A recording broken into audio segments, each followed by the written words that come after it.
Have you ever looked up at the night sky and felt that mix of wonder and curiosity? That humbling sense that every star, every distant galaxy, holds secrets we're only beginning to grasp. Each of those pinpricks of light isn't just a point in the darkness. It's a question waiting to be answered, a mystery left half-solved by the universe itself. And that's exactly what we're diving into today. 25 of the most compelling, mind-bending puzzles the cosmos has laid out before us.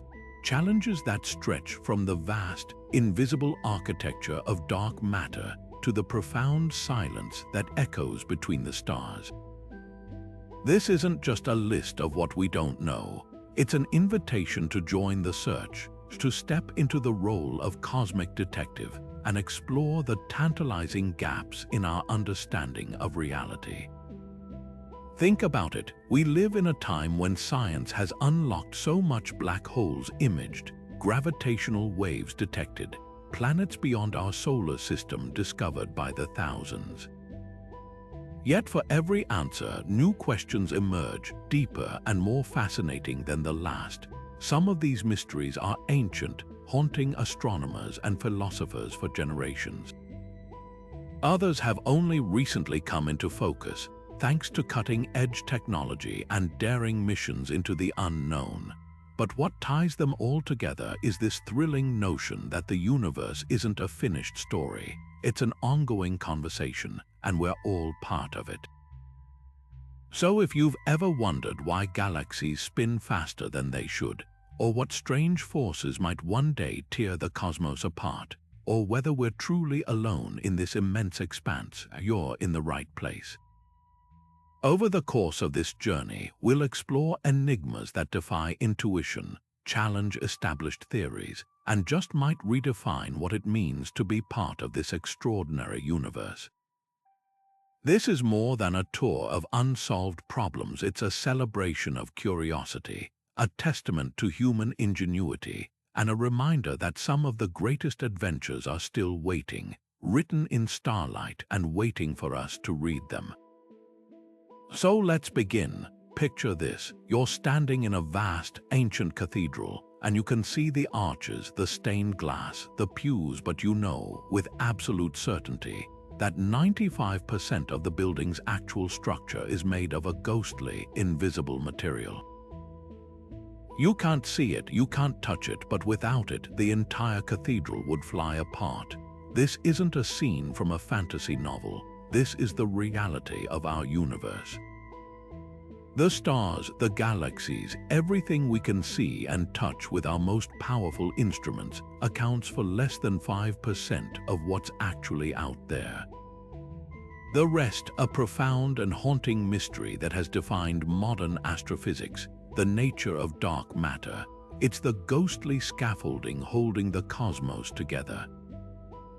We first got a hint of its existence not by seeing it, but by observing its gravitational handiwork. In the 1970s, a brilliant astronomer named Vera Rubin was studying the rotation of galaxies. According to the laws of gravity as we understood them, stars on the outer edges of a spinning galaxy should move much more slowly than those near the center, just as Pluto orbits our Sun far more sluggishly than Mercury. But what Rubin found was astonishing. Those outer stars were whipping around just as fast as the inner ones. The only way this could be possible is if the galaxy was surrounded by a massive, invisible halo of something that doesn't emit or absorb light, but exerts a powerful gravitational pull. This something is what we now call dark matter. For decades since, we've been trying to figure out what that something actually is. The leading idea is that it's a new type of particle, one that doesn't interact with light or ordinary matter except through gravity. Physicists have given these hypothetical particles names that sound like they're from science fiction: WIMP, or weakly interacting massive particles. We've built incredibly sensitive detectors deep underground, shielded from cosmic rays, hoping to catch the faintest whisper of a WIMP bumping into an atom. We've also looked for actions, another theoretical particle that could be millions of times lighter but vastly more numerous. And we've even used the largest machine ever built, the Large Hadron Collider, to try and smash particles together with enough energy to create dark matter. So far, the detectors have remained silent and the collider has come up empty. This relentless lack of evidence has led some scientists to propose a far more radical idea. What if dark matter isn't a particle at all? What if instead it's a sign that our understanding of gravity itself is fundamentally flawed? This idea, known as modified Newtonian dynamics or MUND, suggests that gravity behaves differently on the immense scales of galaxies than it does here in our solar system. It's a compelling thought that we might be chasing phantoms because we're using the wrong rulebook, but even MUND has its own struggles, failing to explain all the gravitational weirdness we see in the universe. So we are left with a puzzle of cosmic proportions. Either the universe is filled with a mysterious, invisible substance that makes up the vast majority of its matter, and we have no idea what it is, or our theory of gravity, which has been proven correct time and again here at home, is wrong on the grandest stages. Both possibilities are equally thrilling and humbling. It reminds us that the cosmos operates on rules we are still deciphering, and that for every answer we find, the universe has a way of presenting us with a deeper, more beautiful question. This invisible architecture is the first great unfinished puzzle, setting the stage for all the other mysteries that lie in wait. Now, shift your gaze from the invisible to the intangible. We just explored the ghostly pull of dark matter, a force sculpting the cosmos from the shadows. But there's another, equally subtle architect at work, one that weaves through the void like an invisible tapestry of force lines. These are cosmic magnetic fields, and their origins are one of the most enduring and overlooked puzzles in all of astronomy. Think of the universe not as an empty void, but as a vast ocean crisscrossed by powerful, unseen currents. These magnetic fields are everywhere. They guide the collapse of colossal gas clouds to form new stars. They channel cosmic rays across unimaginable distances, and they influence the very architecture of galaxies. Yet, for all their importance, we have no clear answer to a deceptively simple question. Where did they come from in the first place? How does a universe, born from a hot, featureless soup of particles, spontaneously generate these immense, organized forces? Astrophysicist Ethan Siegel often emphasizes that to ignore magnetic fields is to miss a fundamental piece of the cosmic puzzle. They are not a minor detail, they are a key ingredient in the recipe of creation. Unraveling their origin forces us to look back to the very beginning. One compelling theory suggests these fields are primordial, imprinted onto the fabric of space-time in the first fleeting moments after the Big Bang. Tiny quantum fluctuations, stretched to cosmic proportions during a period of rapid inflation, could have seeded the entire universe with the faintest magnetic whisper, a template upon which everything else was built. But there's another school of thought. Perhaps the early universe was born magnetically neutral, and these fields were forged later in the cosmic furnace. This is the dynamo theory. Imagine a massive cloud of gas beginning to collapse under its own gravity. As it spins, this cloud acts like a gigantic electrical generator, taking any tiny, pre-existing magnetic field and amplifying it tremendously, winding it up into the powerful lines of force we can observe today. It's a process that turns a faint murmur into a cosmic roar. The challenge is that this theory often requires a seed field to begin with, pushing the ultimate origin question back a step. This is where our most powerful tools come into play. Radio telescopes, like the Very Large Array in New Mexico or the upcoming Square Kilometer Array, are not just listening for alien signals, they are master cartographers of the invisible. By studying the polarization of light from the most distant quasars and galaxies, they can map the magnetic fields that this ancient light has traveled through, tracing their strength and structure across billions of light years and consequently billions of years back in time. Each new map brings us closer to an answer. Could the strength and alignment of these fields hold a frozen record of the universe's violent birth?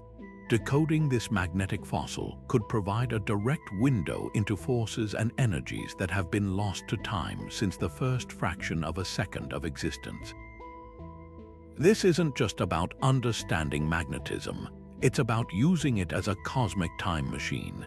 The silent, pervasive pull of these fields reminds us that the universe is not just built of matter, but of force, and to truly see the whole picture, we must learn to see the invisible threads that bind it all together. From the invisible threads of magnetism that weave through the cosmos, we now turn to a question of ultimate finality, one that forces us to confront the destiny of everything we will ever know. The fate of the entire universe hangs in the balance, a cosmic cliffhanger whose ending is written in a language we are still learning to read. For centuries, we believed the story was simple.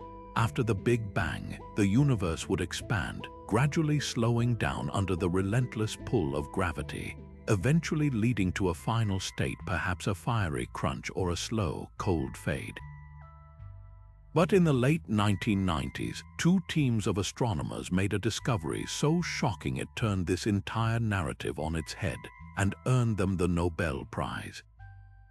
By meticulously studying distant supernova, the catastrophic explosions of dying stars, they found that the universe's expansion isn't slowing down at all. It's speeding up. Galaxies are flying apart from each other at an ever-increasing rate, propelled by a mysterious, repulsive force we now call dark energy. This revelation was like discovering that a ball you tossed into the air, instead of falling back to Earth, suddenly shot faster and faster into the sky, defying all logic. The driver of this cosmic acceleration, dark energy, constitutes about 68% of the universe, yet its true nature is arguably the greatest unsolved problem in physics. The leading explanation is Einstein's cosmological constant, a fixed energy density inherent to the vacuum of space itself. He originally introduced it as a fudge factor to keep the universe static, later calling it his greatest blunder. Ironically, it may be his greatest prophecy. If this constant is correct, the future is a long, lonely, and cold one, a fate known as the heat death or the big freeze.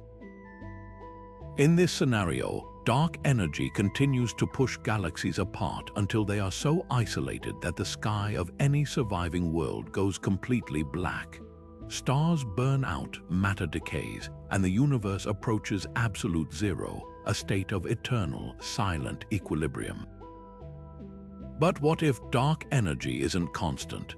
Another compelling theory suggests it's a dynamic force field called quintessence, a name harkening back to the ancient Aristotelian concept of a fifth element. Unlike the cosmological constant, quintessence could change over time.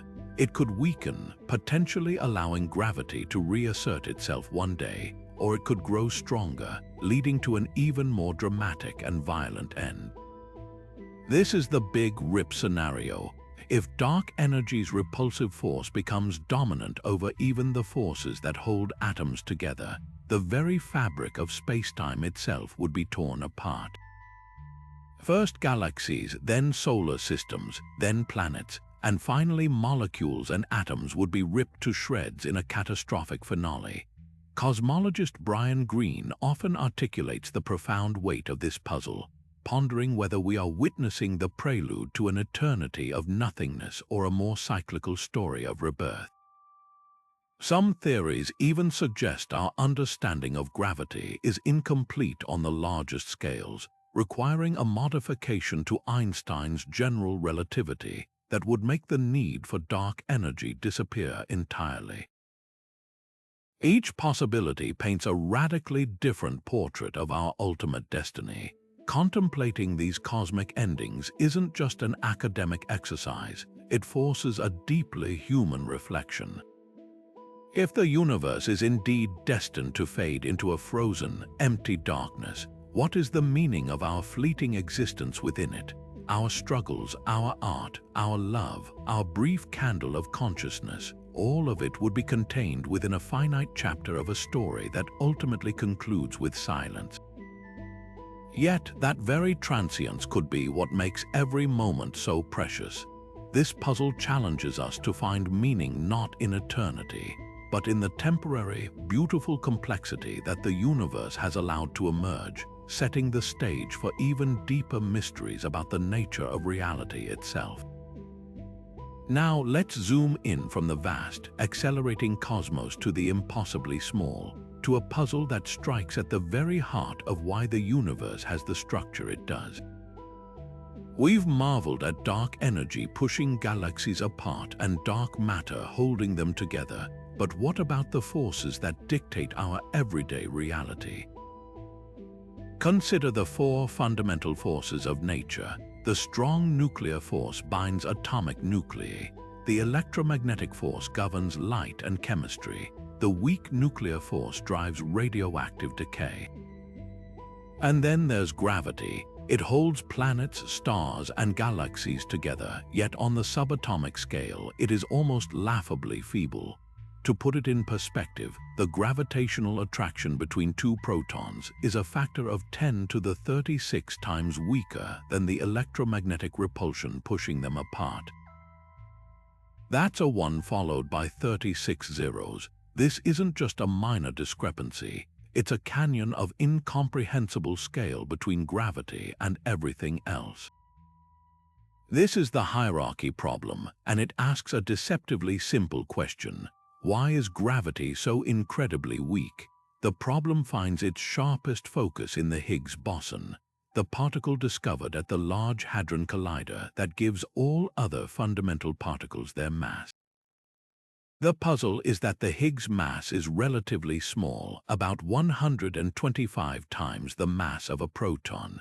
But according to the quantum rules of the Standard Model, this shouldn't be the case.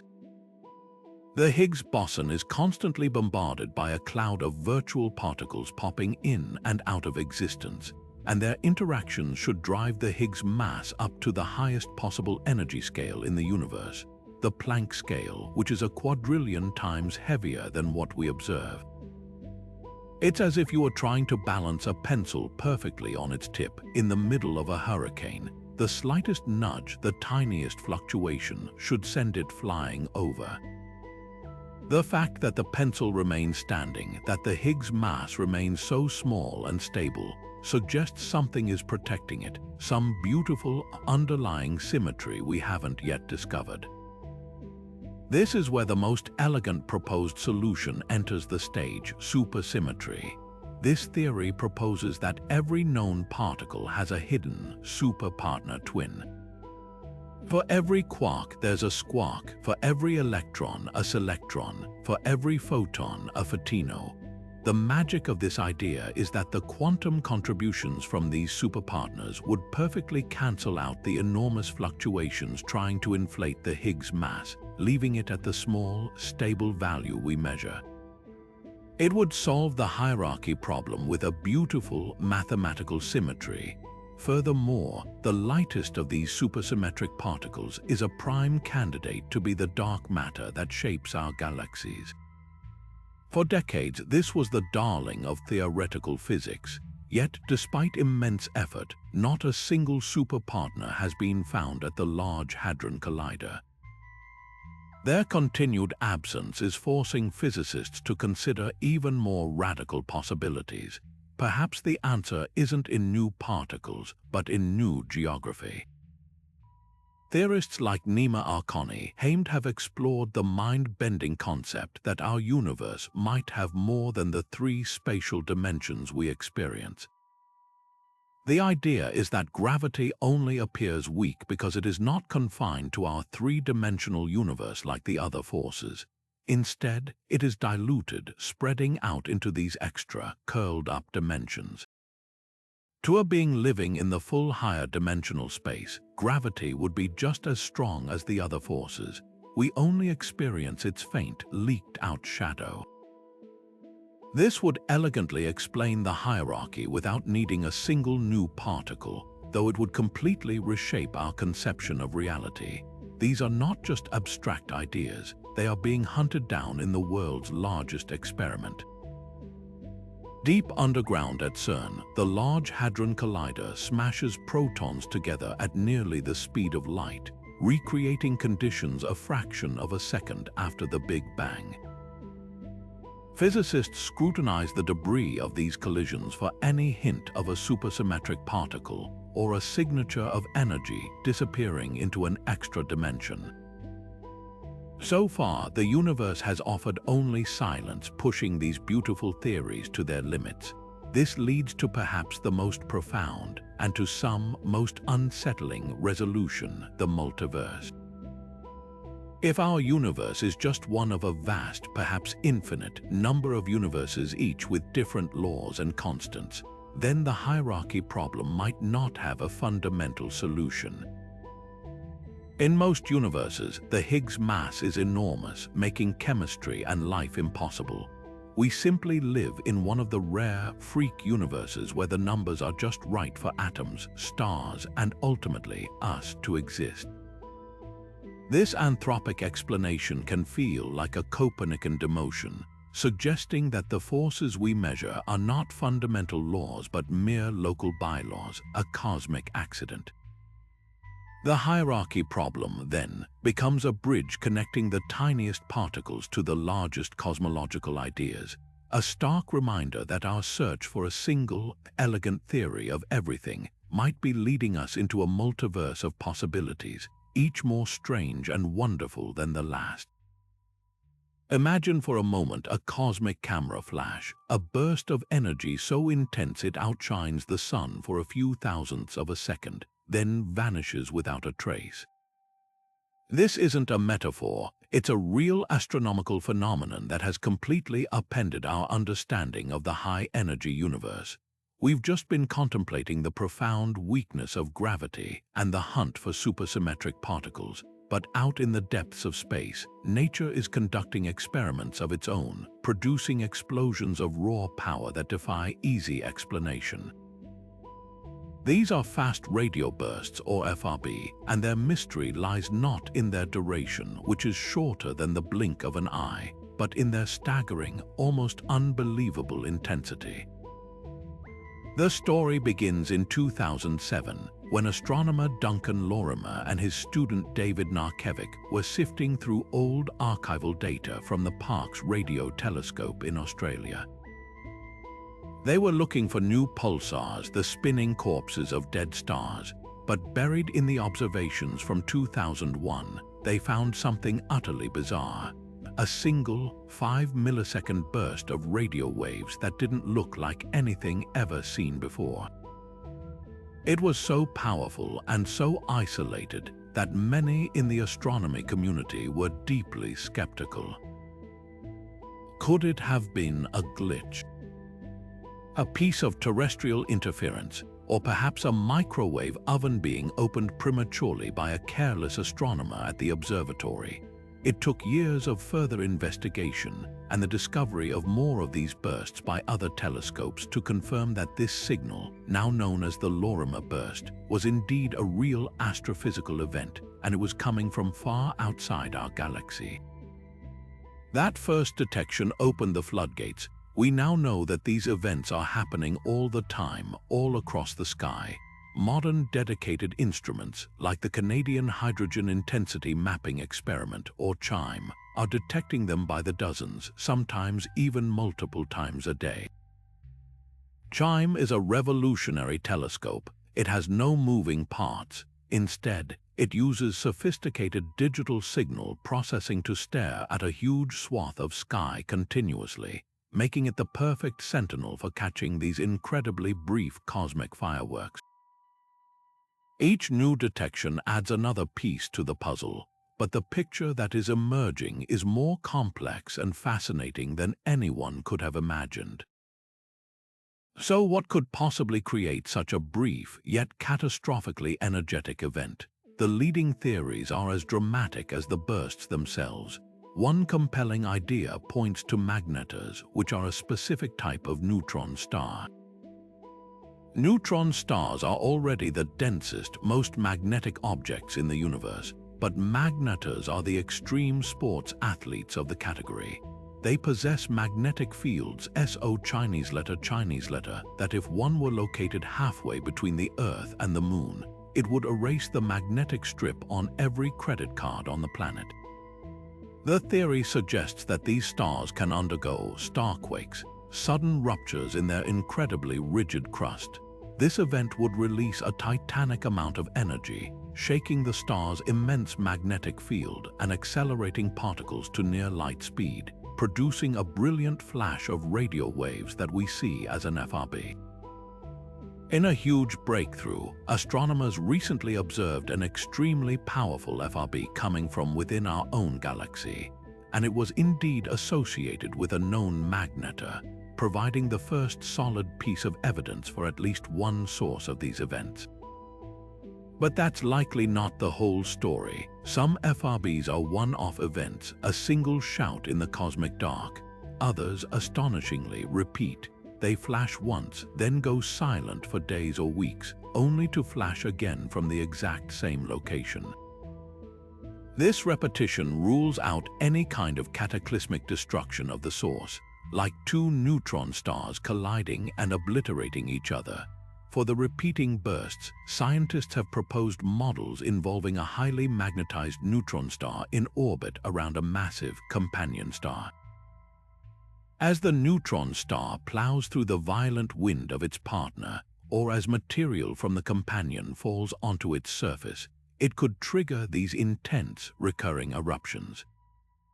And then, of course, there is the most speculative, yet most captivating idea for the public imagination. Could some of these signals be produced by advanced extraterrestrial civilizations? It's a notion that astronomers treat with extreme caution, as it is the least likely explanation and a classic last resort when all natural avenues are exhausted. But the idea itself is not entirely without a faint whiff of scientific merit. An incredibly advanced civilization might need to propel vast interstellar spacecraft, and one proposed method for doing so is with a light sail, pushed by a powerful, focused beam of energy, perhaps a radio beam. From a vast distance, such a beam, sweeping across the sky, might look exactly like a fast radio burst to an observer who just happened to be in its path. While this is a thrilling thought experiment, the scientific consensus remains firmly focused on natural, albeit spectacular, astrophysical engines. The true answer likely lies in the physics of these extreme objects, pushing matter and energy to limits we are only beginning to comprehend. Each millisecond burst is a message from the distant cosmos, a challenge written in radio waves, daring us to understand the violent and magnificent processes that shape our universe. Now, let's shift our focus from the colossal, energetic bursts happening light years away to a mystery much closer to home, one that played out over decades in the silent, dark expanse of our own solar system. It's a tale of two intrepid robotic explorers and a tiny, stubborn discrepancy that refused to go away. In the early 1970s, NASA launched two pioneering spacecraft, Pioneer 10 and Pioneer 11. Their missions were audacious: to be the first human-made objects to travel through the asteroid belt, swing by Jupiter and Saturn, and then continue on a one-way trip out of our solar system, carrying golden plaques that depicted humanity for any potential extraterrestrial finders. For years, they faithfully phoned home, their signals tracked by the deep space network with incredible precision. But as they journeyed farther and farther from the sun, engineers noticed something peculiar, a tiny ghost in the machine. Both spacecraft were experiencing a very slight but very real and completely unexpected deceleration. It was as if an invisible hand was ever so gently applying the brakes, pulling them back toward the sun. This minuscule tug became known as the Pioneer Anomaly. The effect was astonishingly small, roughly 10 billion times weaker than the gravity we feel pulling us to the ground here on Earth. To put it in another perspective, it was equivalent to the gravitational pull of a single penny from a distance of about 2,000 miles. In most contexts, such a tiny force would be laughably insignificant, easily dismissed as noise. But in the pristine environment of deep space, and with the exquisite accuracy of orbital mechanics, it stood out like a sore thumb. The trajectories of the pioneers were off, and no one could figure out why. For nearly 3 decades, this anomaly persisted as one of space science's most enduring and charming puzzles. It captivated physicists and engineers, spawning a wide array of theories, each more fascinating than the last. Some of the explanations were firmly within the realm of conventional physics. The most prominent suggested that the culprit was heat. The pioneers were powered by radioactive thermoelectric generators, and the simple fact is that the spacecraft were not perfectly uniform. They were warm, and they were radiating heat away from their surfaces. If just a little more heat were being radiated in one direction than another, specifically away from the sun, that could create a tiny recoil force, much like a very, very weak rocket engine. This anisotropic thermal radiation, as it's called, became the prime suspect. Other ideas looked at the possibility of gas leaks from the spacecraft's thrusters, or even the gentle push of the solar wind. But then there were the more exotic and far more thrilling possibilities. Could this be the first tangible evidence that our understanding of gravity itself was incomplete? Perhaps Einstein's theory of general relativity needed a slight modification on the vast scales of the solar system. Some theorists proposed new models of gravity that could account for this tiny pull, ideas that would have profound implications for our entire understanding of the cosmos. The mystery fell to a dedicated team of researchers, led by the tenacious Slava Turyshev. His was a story of scientific dedication that rivals any detective novel. The data needed to solve the puzzle was old, stored on archaic 9-track tapes and vintage computer formats. Turyshev and his colleagues embarked on a digital archaeology project, recovering and reprocessing decades' worth of telemetry data, not just from the pioneers' journeys into the outer darkness, but from their entire operational lives. They built sophisticated new models of the spacecraft, accounting for every bolt, every instrument, and every watt of heat they produced. The painstaking work, which took years, finally paid off.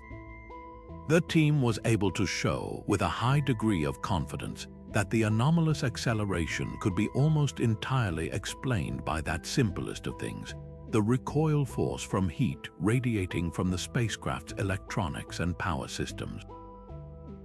It wasn't a flaw in the laws of physics. It was a subtle engineering effect that had been overlooked because its impact was so incredibly small. So, was the Pioneer Anomaly just a case of scientific noise, a closed chapter? Far from it. This story is a powerful lesson in humility and the importance of paying attention to the smallest details. It reminds us that our models of the universe, as powerful as they are constantly being tested. The fact that a discrepancy of just a fraction of a nanometer per second squared could generate decades of research and speculation shows how seriously scientists take any deviation from the expected. It proves that even a solved mystery can be profoundly important. It forces us to ask how many other tiny anomalies are hidden in the data we've already collected from other missions. What subtle whispers from Voyager or Cassini or New Horizons have we overlooked because they didn't fit our grand theories? The pursuit of the pioneer anomaly refined our techniques, sharpened our models, and left us with a renewed appreciation for the devilish details that often hold the key to deeper understanding. It's a testament to the idea that sometimes the biggest secrets are not written in the explosive death of stars, but in the quiet, persistent drift of a silent probe in the endless night. After our journey to the outer solar system with the Pioneer probes, we now travel back in time, all the way to the universe's first few minutes, to confront a puzzle written not in gravity or heat, but in the very elements that make up our world. The story of the Big Bang is one of our greatest scientific triumphs. We can calculate with stunning precision what happened just moments after that initial singularity, when the entire cosmos was a searingly hot, dense soup of fundamental particles. As it expanded and cooled, protons and neutrons began to fuse, forging the first atomic nuclei in a process called Big Bang nucleosynthesis. The calculations tell us exactly how much of these primordial elements should have been created. Vast amounts of hydrogen, a good helping of helium, and a tiny, trace amount of lithium. For hydrogen and helium, the predictions match the oldest observable stuff in the universe almost perfectly. It's a breathtaking confirmation of our model. But for that third element, lithium, something is deeply wrong. The numbers simply don't add up. There is about 3 times less lithium-7 in the oldest stars than our theories say there should be. This isn't a small rounding error. It's a glaring discrepancy known as the cosmological lithium problem, and it has stubbornly resisted explanation for decades. To understand why this is so puzzling, you have to appreciate the pristine laboratory we're using. Astronomers look for these primordial elements in the most ancient stars in our galaxy, stellar relics that formed from gas that had never been polluted by previous generations of stars. These are time capsules preserving the chemical signature of the infant universe. The amount of helium and hydrogen in these stars aligns exquisitely with the Big Bang predictions. The lithium, however, is consistently and mysteriously low. It's as if we had a perfect recipe for a cake, we followed it exactly, and every time we pulled it from the oven, it was missing 1/3 of the raisins. The question is, did we measure the raisins wrong, or is there something fundamental about the oven we don't understand? Cosmologists like Brian Fields have spent their careers investigating this missing lithium, and the suspects fall into 2 broad categories. The first possibility is that our understanding of stellar physics is incomplete. Perhaps these ancient stars are not the perfect time capsules we believe them to be. Maybe they have internal processes that slowly destroy lithium over their immensely long lifetimes. Stars are, after all, element cooking factories. While they primarily burn hydrogen into helium, they also create and destroy other elements in their cores through complex nuclear fusion chains. It's possible that the surface layers of these old stars, which is what we can observe, have had their lithium depleted by mixing with deeper, hotter layers where lithium is easily broken apart. It's a plausible idea, and some models support it, but the consistency of the lithium deficit across so many different ancient stars makes it a difficult case to prove universally. The second and far more thrilling possibility is that the problem isn't in the stars but in the Big Bang itself. This line of thinking suggests that our model of those first few minutes is missing a crucial piece of physics. Perhaps an unknown type of particle was present, interacting with the primordial nuclear soup and altering the delicate chain of reactions that led to lithium-7. Some theories have proposed that certain types of exotic particles, like those associated with supersymmetry, could have decayed during this epoch, injecting just enough energy to disrupt the formation of lithium without affecting the other elements. Others have looked at the potential influence of primordial magnetic fields or even variations in the fundamental constants of nature. The challenge is that any new physics you introduce to explain the lithium problem must not disturb the perfect agreement we see with hydrogen and helium. It's a needle that must be threaded with incredible precision. This tiny discrepancy in the abundance of a single element serves as a powerful reminder of the scientific process. A theory as successful and well-tested as the Big Bang is not invalidated by one anomaly. Instead, the anomaly becomes a guidepost pointing toward a deeper layer of understanding we have yet to uncover. The lithium problem is a whisper from the universe's infancy, a hint that the story of our origins may have a fascinating chapter we haven't yet read. It connects the vast, abstract physics of the entire cosmos to the specific chemistry that makes planets and life possible. A humble reminder that even our most foundational stories are still being written. We've just explored the stubborn deficit of lithium in the cosmos, a tiny chemical whisper from the universe's first moments that hints at physics we might be missing. But now, let's pull the camera back for a much, much wider view, to a map of the entire observable universe as it appeared in its infancy. This map is the cosmic microwave background radiation, the faint afterglow of the Big Bang, and it is the foundation upon which modern cosmology is built. It shows a universe that is almost perfectly smooth, with tiny fluctuations in temperature that became the seeds for all the galaxies and vast cosmic structures we see today. This smoothness is not just a curious fact. It is the bedrock of a fundamental assumption called the cosmological principle, which states that on the largest scales, the universe is isotropic and homogeneous. In simpler terms, it should look the same in every direction and have no special place or preferred axis. It's a principle that demotes us from any central position in the cosmos, a cornerstone of our understanding for over a century. But what if this cornerstone has a crack in it? What if the universe, on its grandest scales, has a preferred direction, a cosmic north? This is the startling suggestion of an anomaly so provocative that astronomers nicknamed it the axis of evil.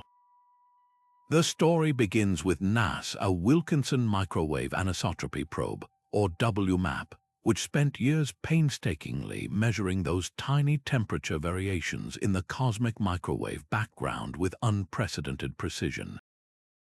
When scientists analyzed this magnificent map of the infant universe, they found something that made them deeply uncomfortable. The fluctuations were not entirely random. Certain large-scale features, patterns of hot and cold spots, seem to be aligned along a particular axis that runs through our solar system.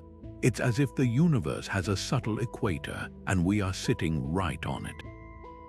This alignment was later confirmed with even greater detail by the European Space Agency's Planck satellite. The name Axis of Evil was coined partly in jest, reflecting how deeply unsettling this finding is to our standard models. If the universe has a preferred direction, it challenges the very idea of isotropy and, by extension, the cosmological principle itself. It suggests that maybe, just maybe, there is something special about our location in the cosmos after all, a notion that modern science had thoroughly dismissed. Cosmologists like Joanna Dunkley, who has worked extensively with Planck data, are quick to offer a crucial word of caution. The universe is vast, and when you're dealing with statistics on such an enormous scale, flukes can and do happen. It's entirely possible that we are simply seeing a pattern in the random noise, a cosmic illusion. Our view is also limited to one observable universe. We cannot see beyond its horizon. It could be that on scales even larger than we can observe, the universe is indeed isotropic, and this alignment is just a local feature of our particular patch of cosmos. The search for other explanations has been vigorous. Could it be an unaccounted-for effect from our own galaxy's dust, or a subtle systematic error in the way the data from these magnificent spacecraft was processed? So far, no mundane explanation has managed to completely erase the signal. It persists, a quiet but persistent thorn in the side of our most cherished cosmological models. The implications, if this axis is real and not a fluke, are staggering. It could point to a pre-Big Bang physics that imprinted a direction onto the fabric of spacetime itself. Some theorists have proposed that it might be evidence that our universe is not alone, that it collided with another universe in the multiverse during its earliest inflationary phase, leaving a bruise on the sky. Others suggest it could mean that the dark energy accelerating the universe's expansion is not uniform but has a directionality, a concept that would completely upend our current understanding of its nature. The axis of evil forces a profound philosophical question. Is our universe truly the random, isotropic expanse we believe it to be, or is it somehow structured, perhaps even textured, in ways we are only beginning to glimpse? This isn't just about a statistical anomaly on a map. It's about the possibility that the universe has an architecture, a grain, a fundamental orientation that we are only now becoming aware of. It invites us to question the most foundational beliefs we hold about reality, pushing our curiosity toward the next great mystery. From the unsettling suggestion of a cosmic axis, we now turn to a different kind of crack in our cosmological foundation, one not of alignment but of speed. At the heart of modern astronomy lies a deceptively simple question: how fast is the universe expanding?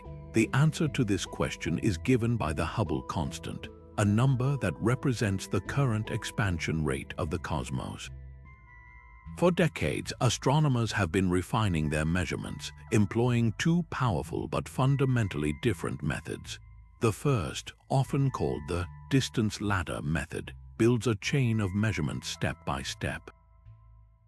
It starts with parallax to measure distances to nearby stars, uses those stars to calibrate the brightness of pulsating stars called Cepheids variables in nearby galaxies, and then uses those Cepheids to calibrate the incredible brightness of Type Ia supernova in far more distant galaxies.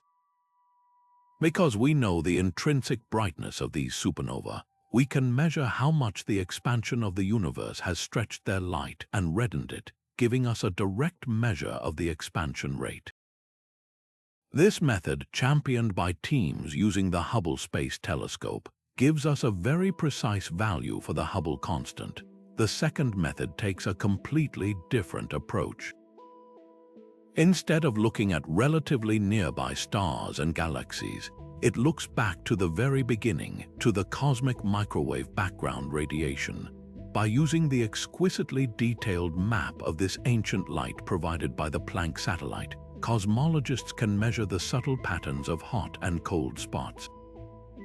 These patterns encode the fundamental parameters of the universe, its composition, its geometry, and crucially, its expansion rate. You can essentially feed this map into a supercomputer running a model of the universe based on our standard cosmology, and it will spit out a predicted value for what the Hubble constant should be today. Here's the problem: these two methods, both executed with painstaking care and incredible precision, do not agree. They are in direct, stubborn tension. The measurements from the local universe using supernova suggest a faster expansion rate. The measurements from the primordial universe using the Planck data predict a slower one. The discrepancy isn't huge, it's only a few kilometers per second per megaparsec, but the precision of each measurement is so high that the gap is significant. It's not a blurry margin of error, it's a clear and persistent chasm. This is the Hubble tension, and it has become one of the most significant and urgent problems in all of cosmology. Renowned astronomer Wendy Friedman, whose lifetime of work has been dedicated to measuring cosmic distances, has articulated the profound implications of this puzzle. She notes that the tension has only intensified with better data, refusing to be resolved by more careful observations or improved techniques. This persistence suggests that the issue may not be a simple error in measurement, but rather a sign that our standard model of cosmology, the incredibly successful lambda cold dark matter model, might be missing a crucial ingredient. It's as if we've built a perfect watch with every gear and spring meticulously placed, but it consistently runs a few minutes fast. The problem isn't with our ability to read the time, it's with the fundamental mechanics of the watch itself. So what could this missing ingredient be? Theorists have proposed a fascinating array of possibilities. One leading candidate is early dark energy. This is the idea that in the very first few 100,000 years after the Big Bang, an additional form of dark energy briefly surged and then faded away. This extra burst of repulsive force would have subtly altered the way sound waves propagated in the early universe, changing the patterns we see in the cosmic microwave background. This would, in turn, change the predicted value for the Hubble constant that we get from Planck, potentially bringing it into line with the value measured from supernova. Other ideas are even more radical, suggesting that dark matter might have unusual properties, interacting with itself or with light in ways we haven't accounted for, or that the nature of dark energy is more dynamic than the simple cosmological constant we assume it to be. The Hubble tension is more than just a technical disagreement between two sets of data. It is a direct challenge to our understanding of cosmic history. It forces us to ask whether the universe's expansion has been a smooth, predictable story, or if there have been unexpected chapters, brief episodes of strange physics that have left their mark on the cosmos. Resolving this tension is the driving force behind the next generation of astronomical observatories, from the James Webb Space Telescope, which is already scrutinizing the distance ladder with unparalleled sharpness, to future projects like the Nancy Grace Roman Space Telescope and the Vera C. Rubin Observatory, which will provide a deluge of new data on supernova and the large-scale structure of the universe. The hope is that these magnificent instruments will finally tell us if this tension is a mirage, or if it is the first tangible signal of a new physics, waiting just beyond the edge of our current understanding.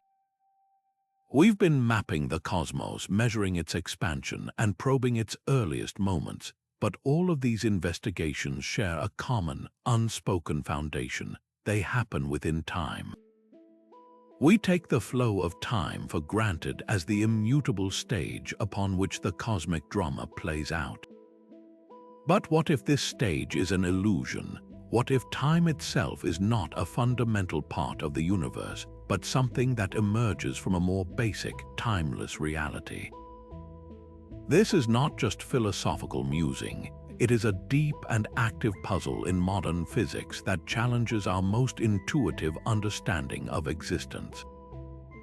The nature of time asks why we remember the past but not the future, why cause always precedes effect, and whether the relentless tick-tock of the clock is a true feature of the world or a trick of our perception. This one-way street of cause and effect is known as the arrow of time. For over a century, the leading explanation for this directionality has been linked to a concept from thermodynamics: entropy. Entropy is a measure of disorder, and the second law of thermodynamics states that in any closed system, the total entropy always increases. Think of an ice cube melting in a glass of warm water. The organized, low-entropy state of a distinct cube and liquid water inevitably progresses toward a high-entropy state of a uniform, lukewarm mixture. This process is irreversible. You never see a glass of lukewarm water spontaneously separate into a perfect ice cube and warm water. Our experience of time moving forward from past to future appears to be inextricably tied to this universal march toward disorder. The past is ordered, the future is disordered, and we are swept along in the current. But this explanation, while powerful, only pushes the mystery back a step. Why was the entropy of the universe so incredibly low in the first place? Why did the Big Bang produce a state of such exquisite order that the universe has been unraveling ever since? This is where the puzzle deepens from a question of thermodynamics to a question of initial conditions, and some physicists propose that to find the real answer, we must question the reality of time itself.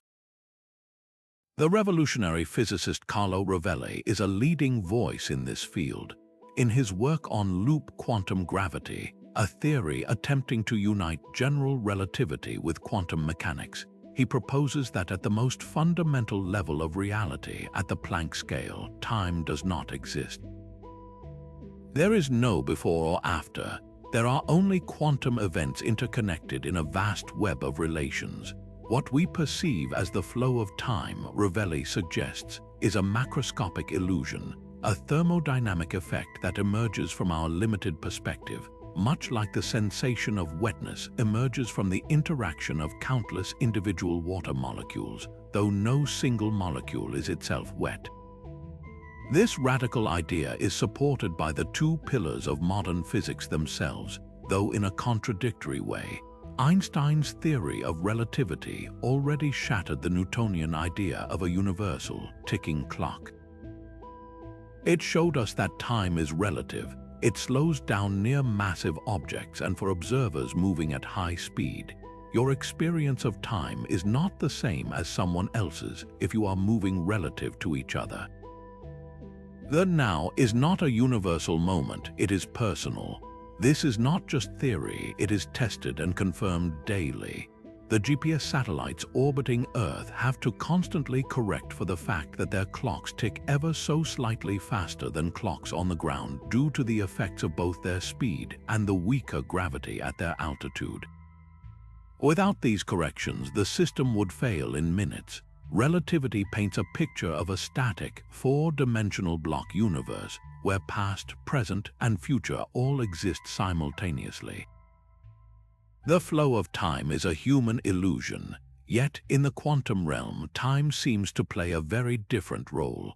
The equations of quantum mechanics are largely time-symmetric. They work just as well if time runs forward or backward. However, the act of measurement, the mysterious collapse of the wave function, seems to introduce a definite moment, a now, that creates a before and after. Some interpretations, like the Wheeler-DeWitt equation used in quantum cosmology, even describe a universe that is completely static, without any time variable at all. This stark conflict between the relativistic and quantum views of time is at the heart of the quest for a theory of quantum gravity. How can we reconcile a fundamental, emergent time in one domain with a static, illusory time in another? Experiments continue to probe the edges of this mystery. Physicists are using increasingly precise atomic clocks to test the dilation of time predicted by relativity to ever greater accuracy. Others are designing experiments to see if time emerges from the entanglement of quantum particles, a process where particles become linked in such a way that they lose their individual identities. If time is not fundamental, then our entire narrative of cosmic history from the Big Bang to the present needs to be reframed. It would not be a story of unfolding in time, but a complex correlation of events without a master clock. This forces a profound and personal reflection. Our lives are steeped in the reality of time, the nostalgia for the past, the anxiety for the future, the very feeling of a moment passing. If time is an illusion, what does that make us? Are our memories and anticipations merely patterns in a timeless network of relations?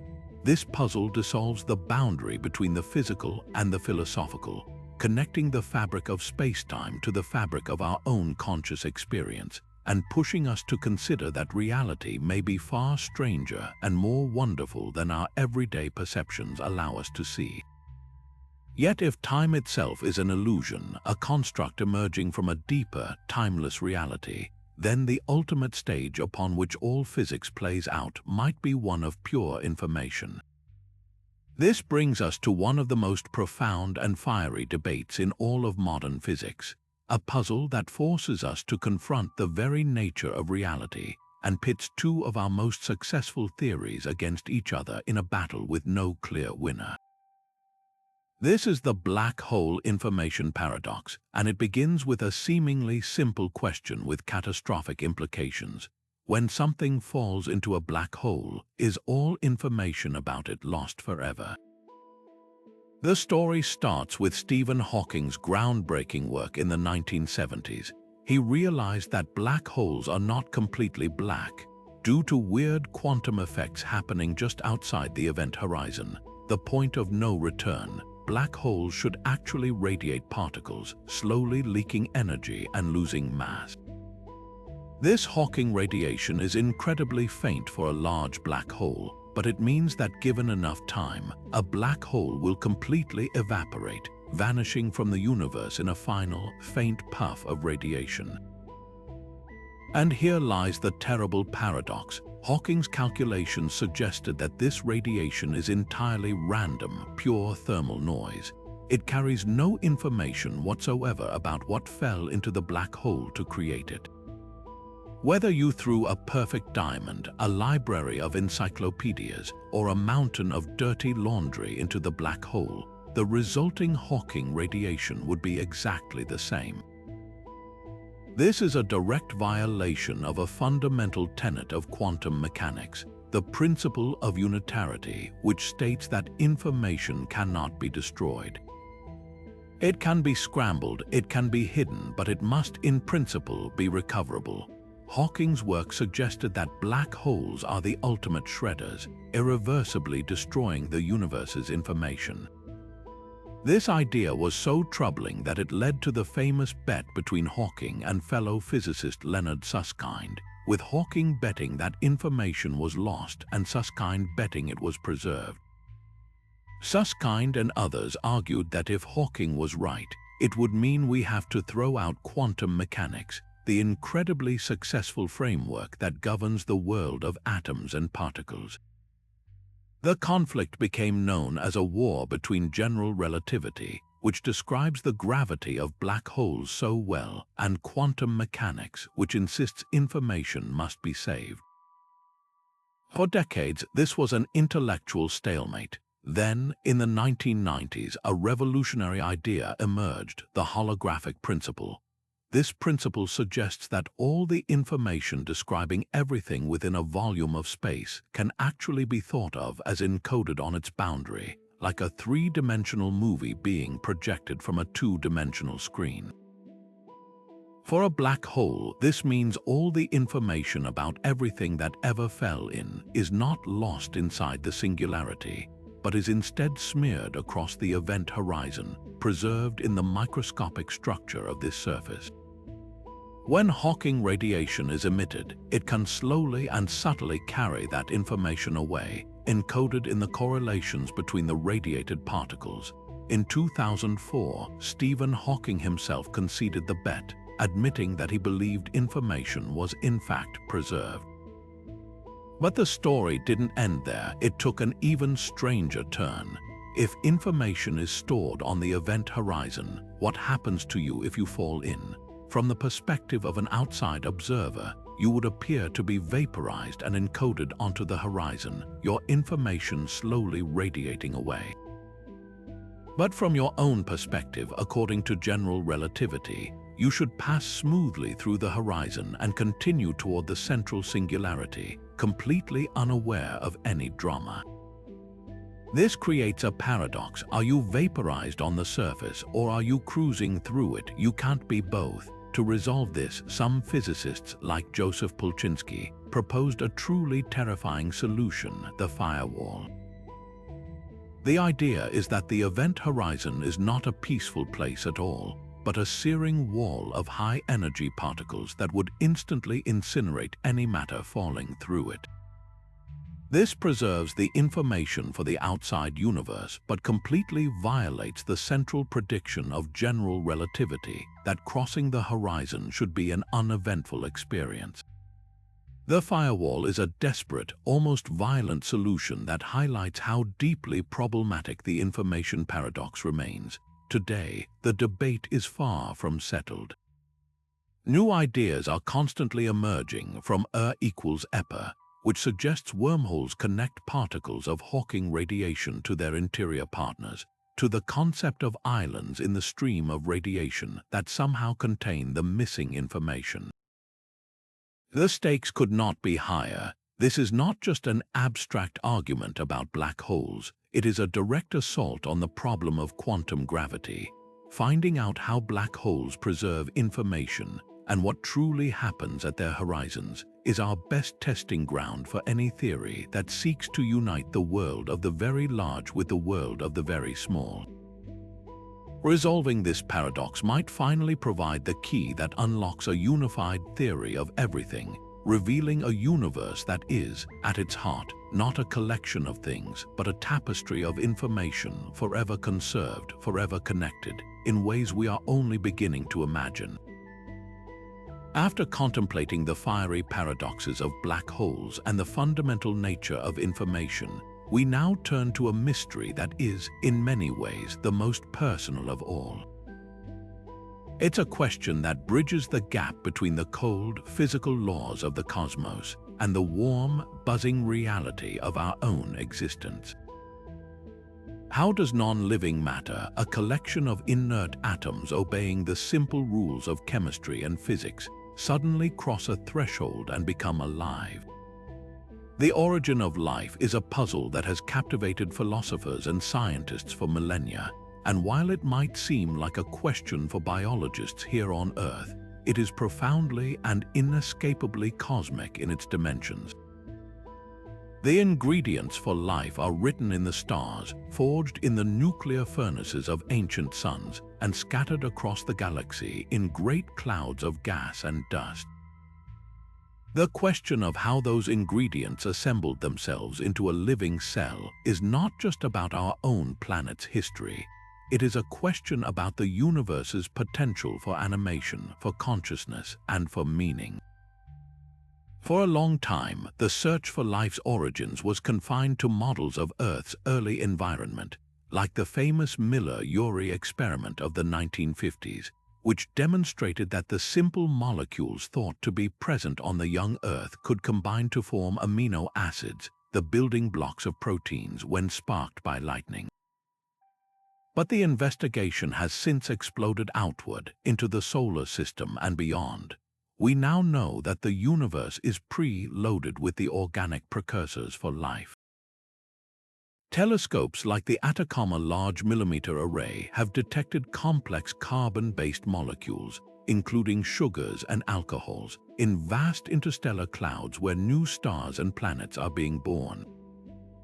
Space probes have found a rich assortment of amino acids on asteroids and comets.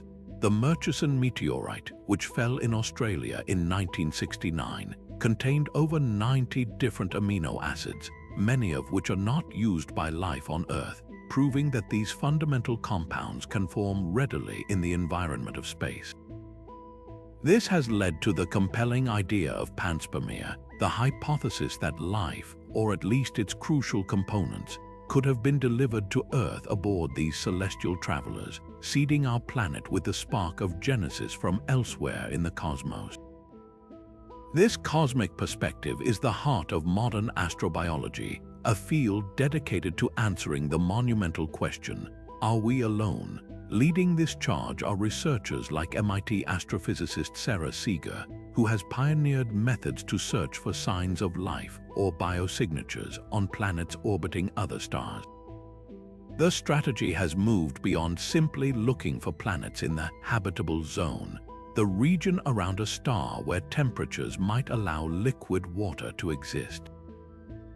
Now, with powerful instruments like the James Webb Space Telescope, scientists are beginning to analyze the atmospheres of these distant exoplanets, They are looking for chemical imbalances that could only be maintained by a living biosphere.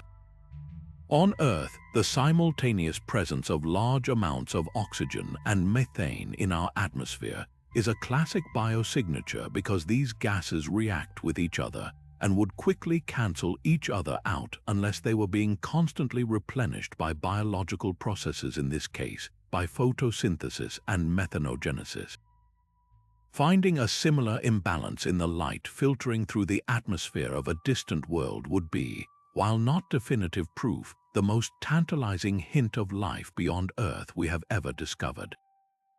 Yet, even with these incredible technological advances, the central mystery remains. Finding the ingredients or even a potential signature is one thing, understanding the process of animation is another. How did a primordial soup of organic molecules transition into a self-replicating, metabolizing, encapsulated system that we would recognize as alive? This is the Great Gulf, and crossing it requires more than just astronomy. It demands insights from chemistry, geology, and systems biology. Some theories suggest life began in the dynamic, mineral-rich environments of deep-sea hydrothermal vents, where rocky, porous chimneys could have acted as natural laboratories, concentrating molecules and facilitating the complex reactions needed for life to emerge. Others point to the rhythmic wet and dry cycles on ancient land masses, where pools of water evaporating under a young sun could have driven the formation of primitive cell membranes and genetic polymers. The profound implication of this search is that the universe appears to be set up for life. The laws of physics and chemistry seem to favor the creation of complexity. Carbon atoms link together easily to form long chains. Water is a nearly universal solvent capable of dissolving and transporting a huge range of substances. If the step from chemistry to biology is not a fantastically unlikely accident but a natural outcome of these universal laws under the right conditions, then the cosmos could be teeming with life. This line of thinking suggests that life might not just be a possibility, it might be a cosmic imperative, a natural progression of matter organizing itself in a universe that has both the time and the inclination for such wonders.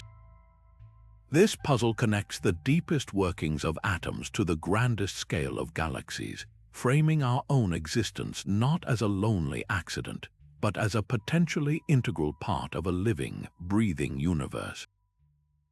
But if the universe is indeed so fertile, so rich with the potential for life, then the silence that greets us is not just puzzling, it is deafening. This contradiction between the high probability of extraterrestrial intelligence and the utter lack of any evidence for it is one of the most profound and unsettling puzzles we face. It's known as the Fermi Paradox, named for the brilliant physicist Enrico Fermi, who, during a casual lunch conversation in 1950, posed a devastatingly simple question: if they are out there, where is everybody? The universe is unimaginably vast and ancient. Our galaxy alone contains hundreds of billions of stars, many of them billions of years older than our Sun.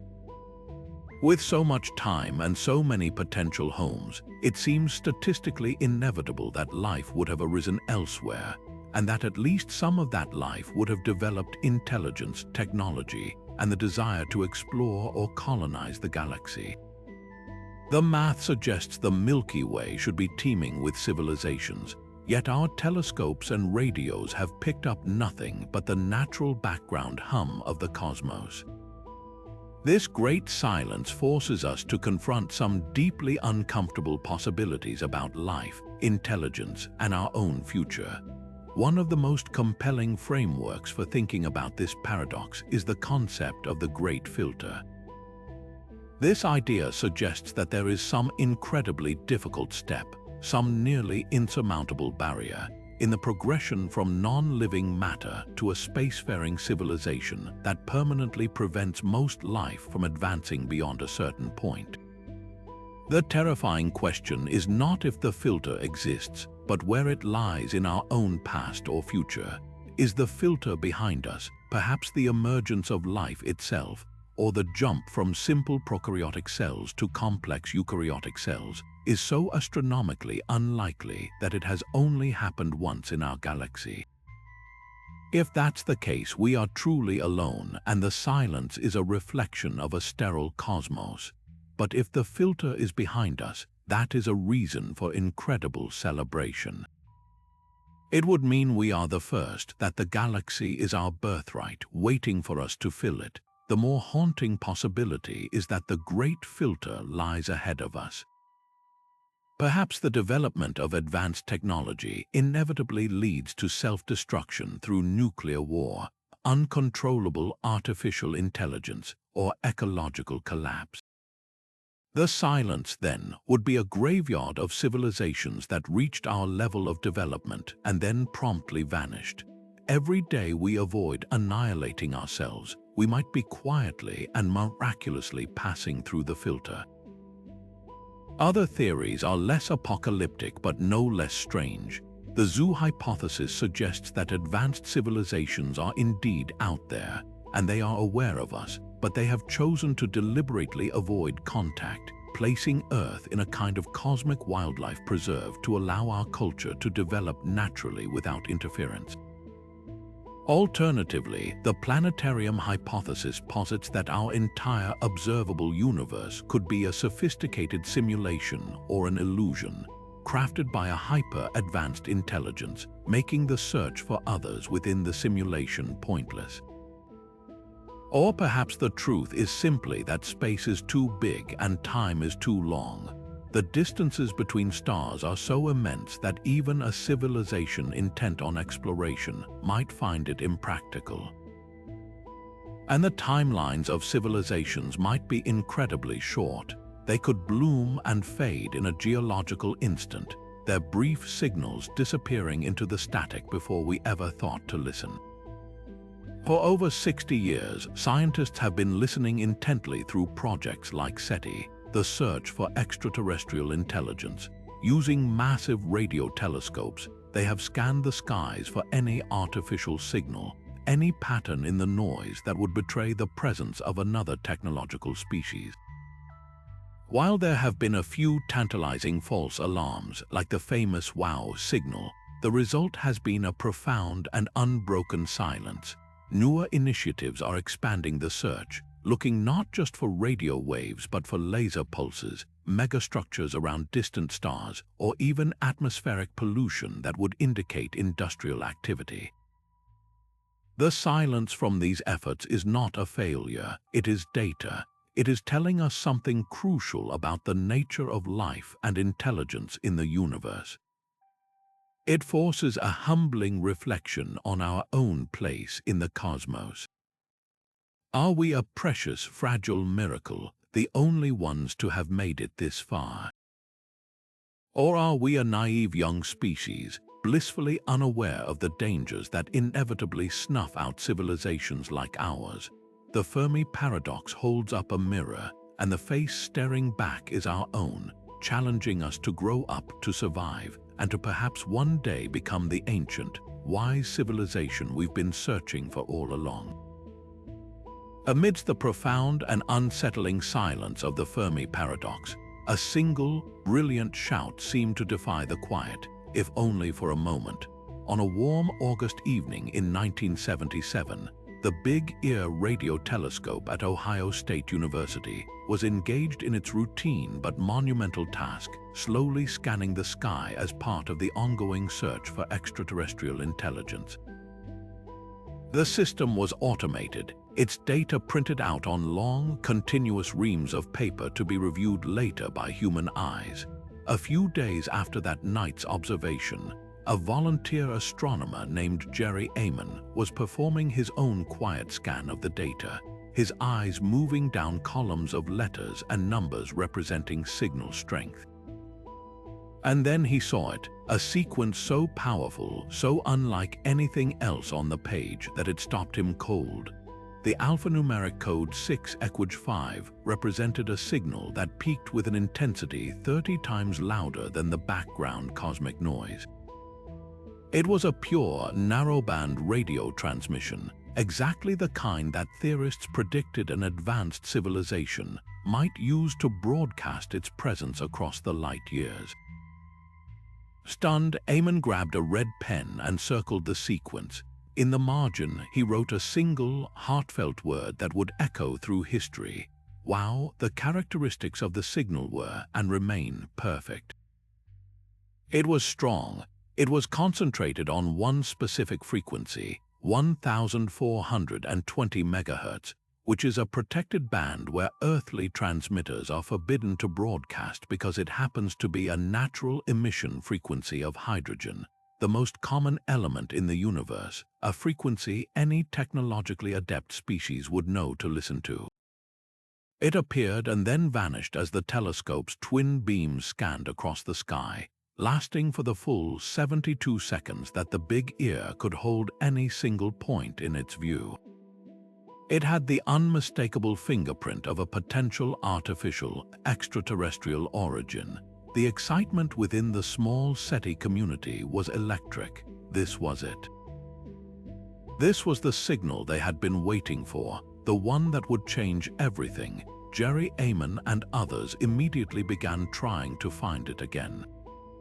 They pointed the big ear back at the same spot in the constellation Sagittarius again and again. They enlisted other observatories to train their dishes on the coordinates. They listened for hundreds of hours, but the signal never returned. Not that year, not in the decades that have followed. It was a one-time event, a cosmic flash in the pan that has become one of astronomy's most enduring and tantalizing mysteries. In the absence of a repeat performance, scientists have tirelessly hunted for a natural explanation. Could it have been a secret military satellite transmission?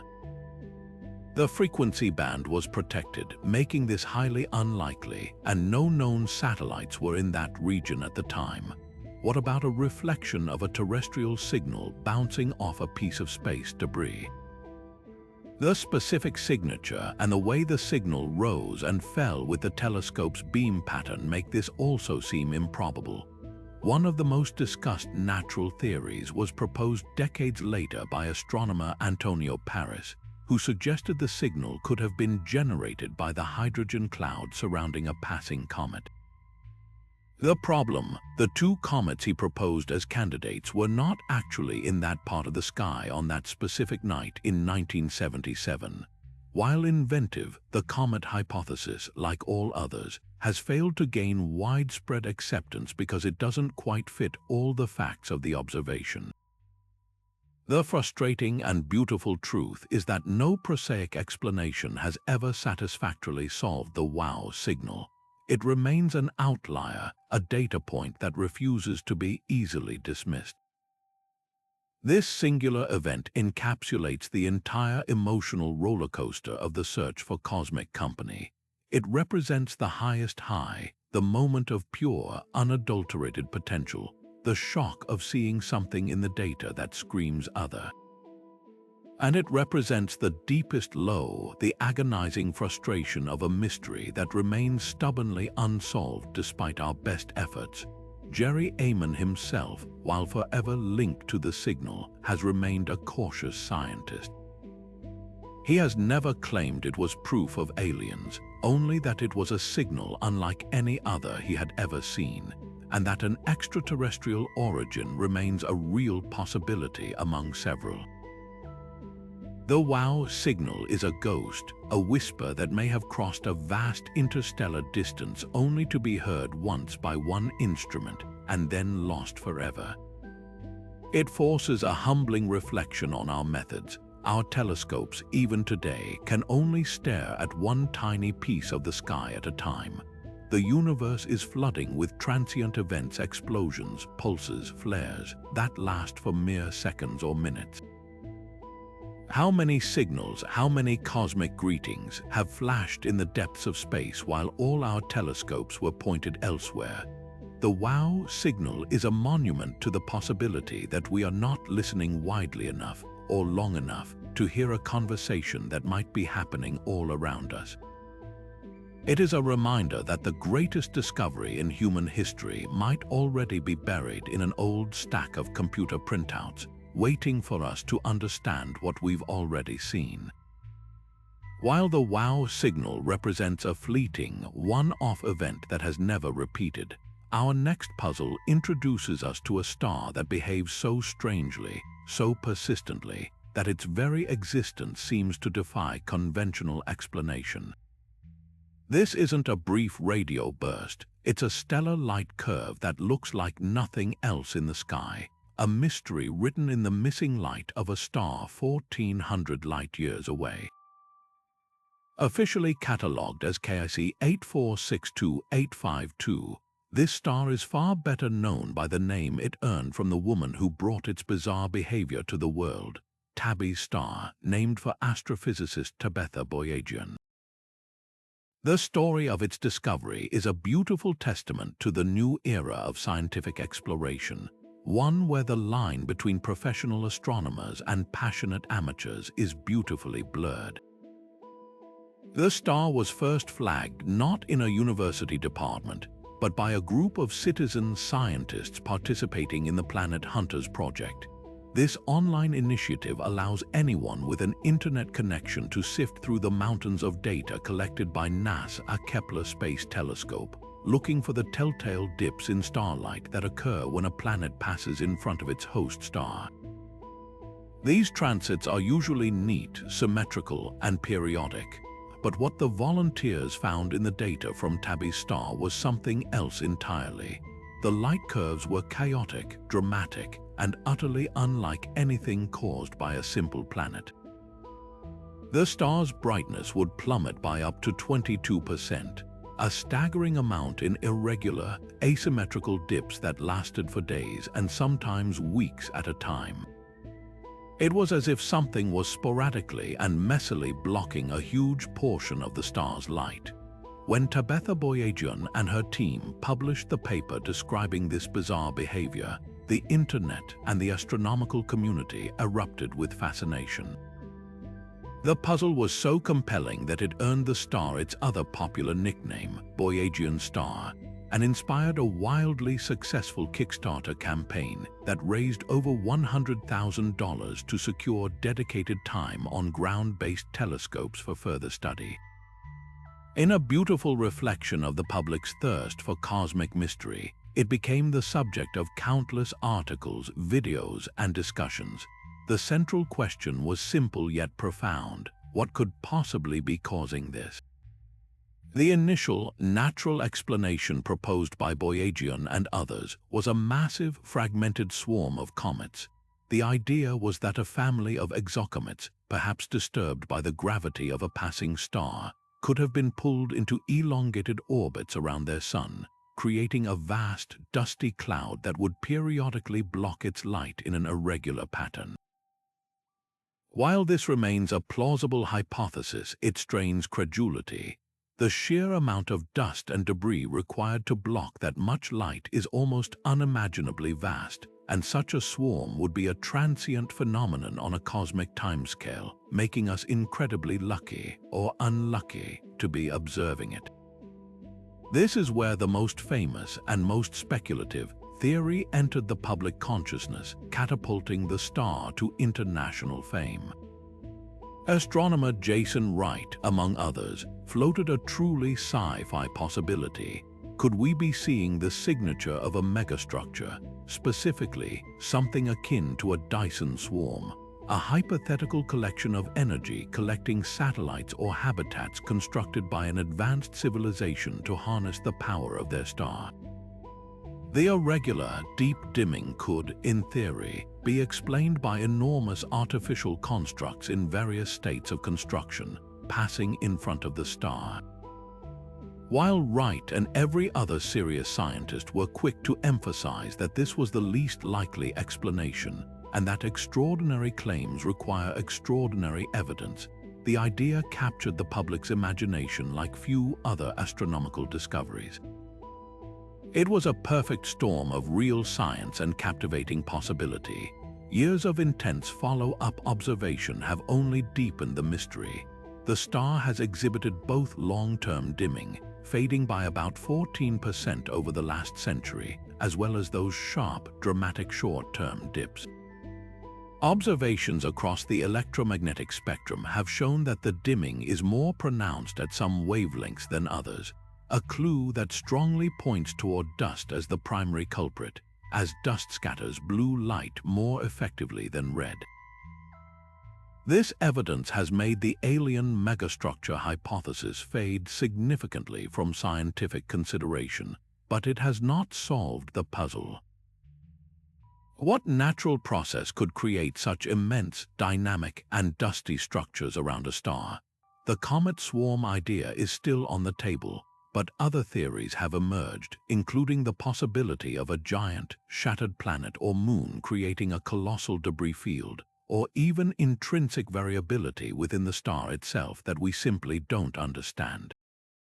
Tabitha Boyajian herself has perfectly captured the scientific spirit required for such a mystery, noting that the most exciting part is not any one theory, but the fact that we have no idea what is going on.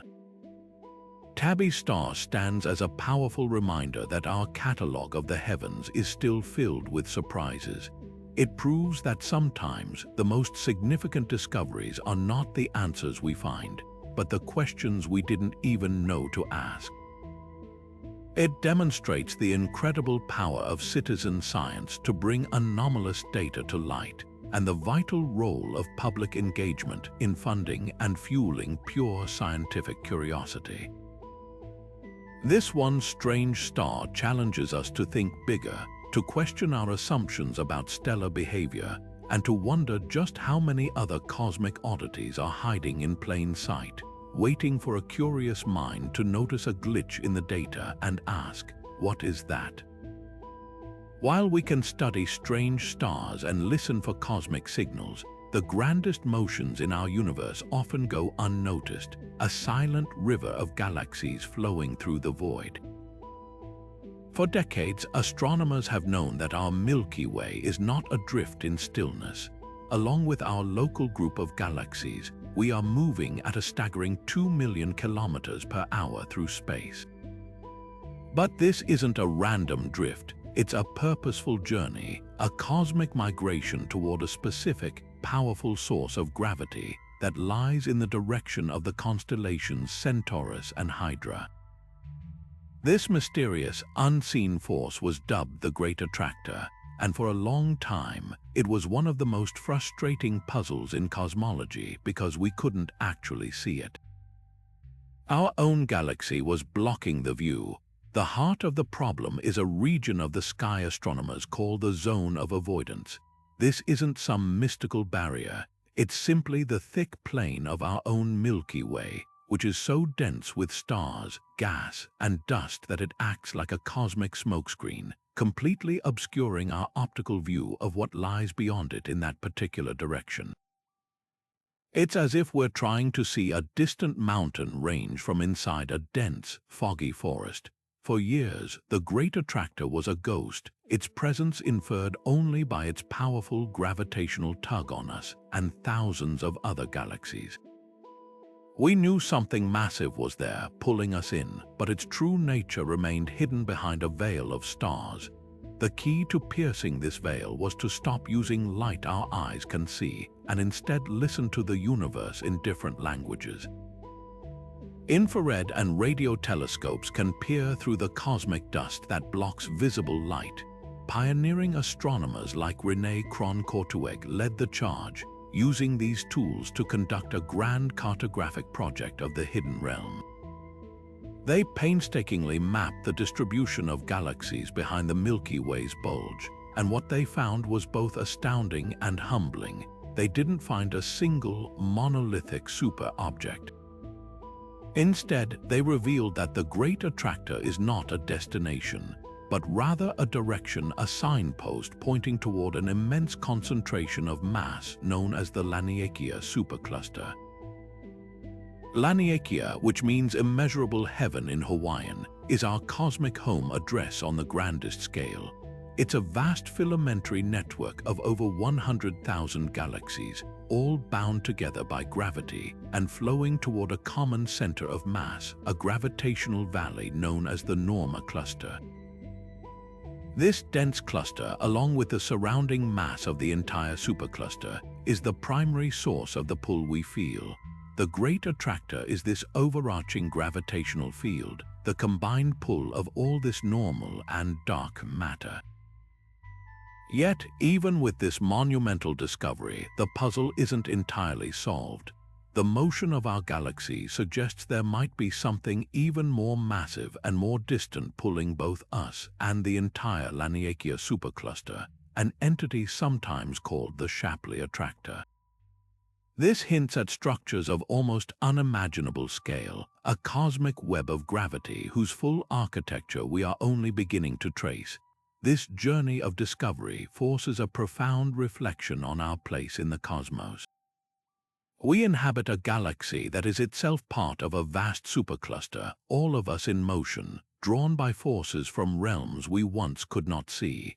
It is a powerful reminder that our perspective is inherently limited, that much of the universe is hidden from our immediate view, not by distance but by simple obstructions. What other immense structures, what other great attractors lie behind other veils, waiting for us to develop the new technologies and new techniques to reveal them? The story of the Great Attractor is a testament to human curiosity, a demonstration that we can map the invisible by its influence, and a humbling lesson that even as we chart the cosmos, we are still only reading the first few pages of a story whose full scope is beyond our current comprehension. We've just mapped the immense gravitational currents that pull our entire galaxy toward the Great Attractor, a journey guided by the invisible hand of dark matter. But now, let's turn our attention to the individual travelers on this cosmic river.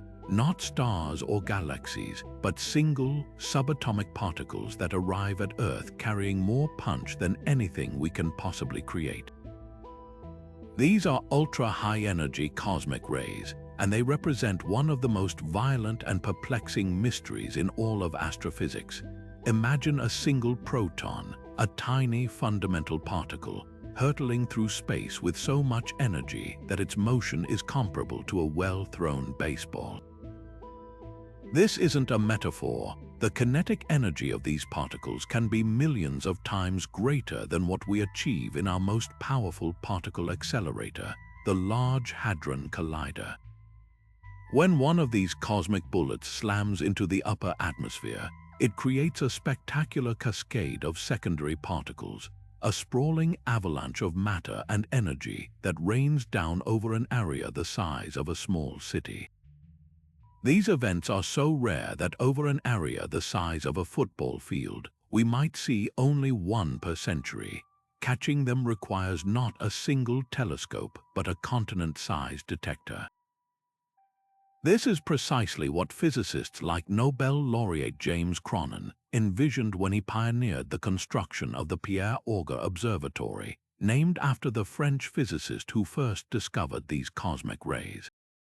Situated on a vast, high plateau in Argentina, the observatory is an engineering marvel of scale and ingenuity. It covers 3,000 square kilometers, an area larger than Luxembourg, with 1,600 independent water tanks spaced at regular intervals across the landscape. Each tank is a pristine, dark container of purified water, waiting for the telltale flash of blue Cherenkov radiation that occurs when a particle from a cosmic ray air shower moves through it faster than the speed of light in water. Complementing these surface detectors are 24 fluorescence telescopes that stare at the night sky, watching for the faint ultraviolet glow produced as the shower develops in the atmosphere. By combining these two techniques, scientists can triangulate the incoming direction of the original cosmic ray and estimate its colossal energy.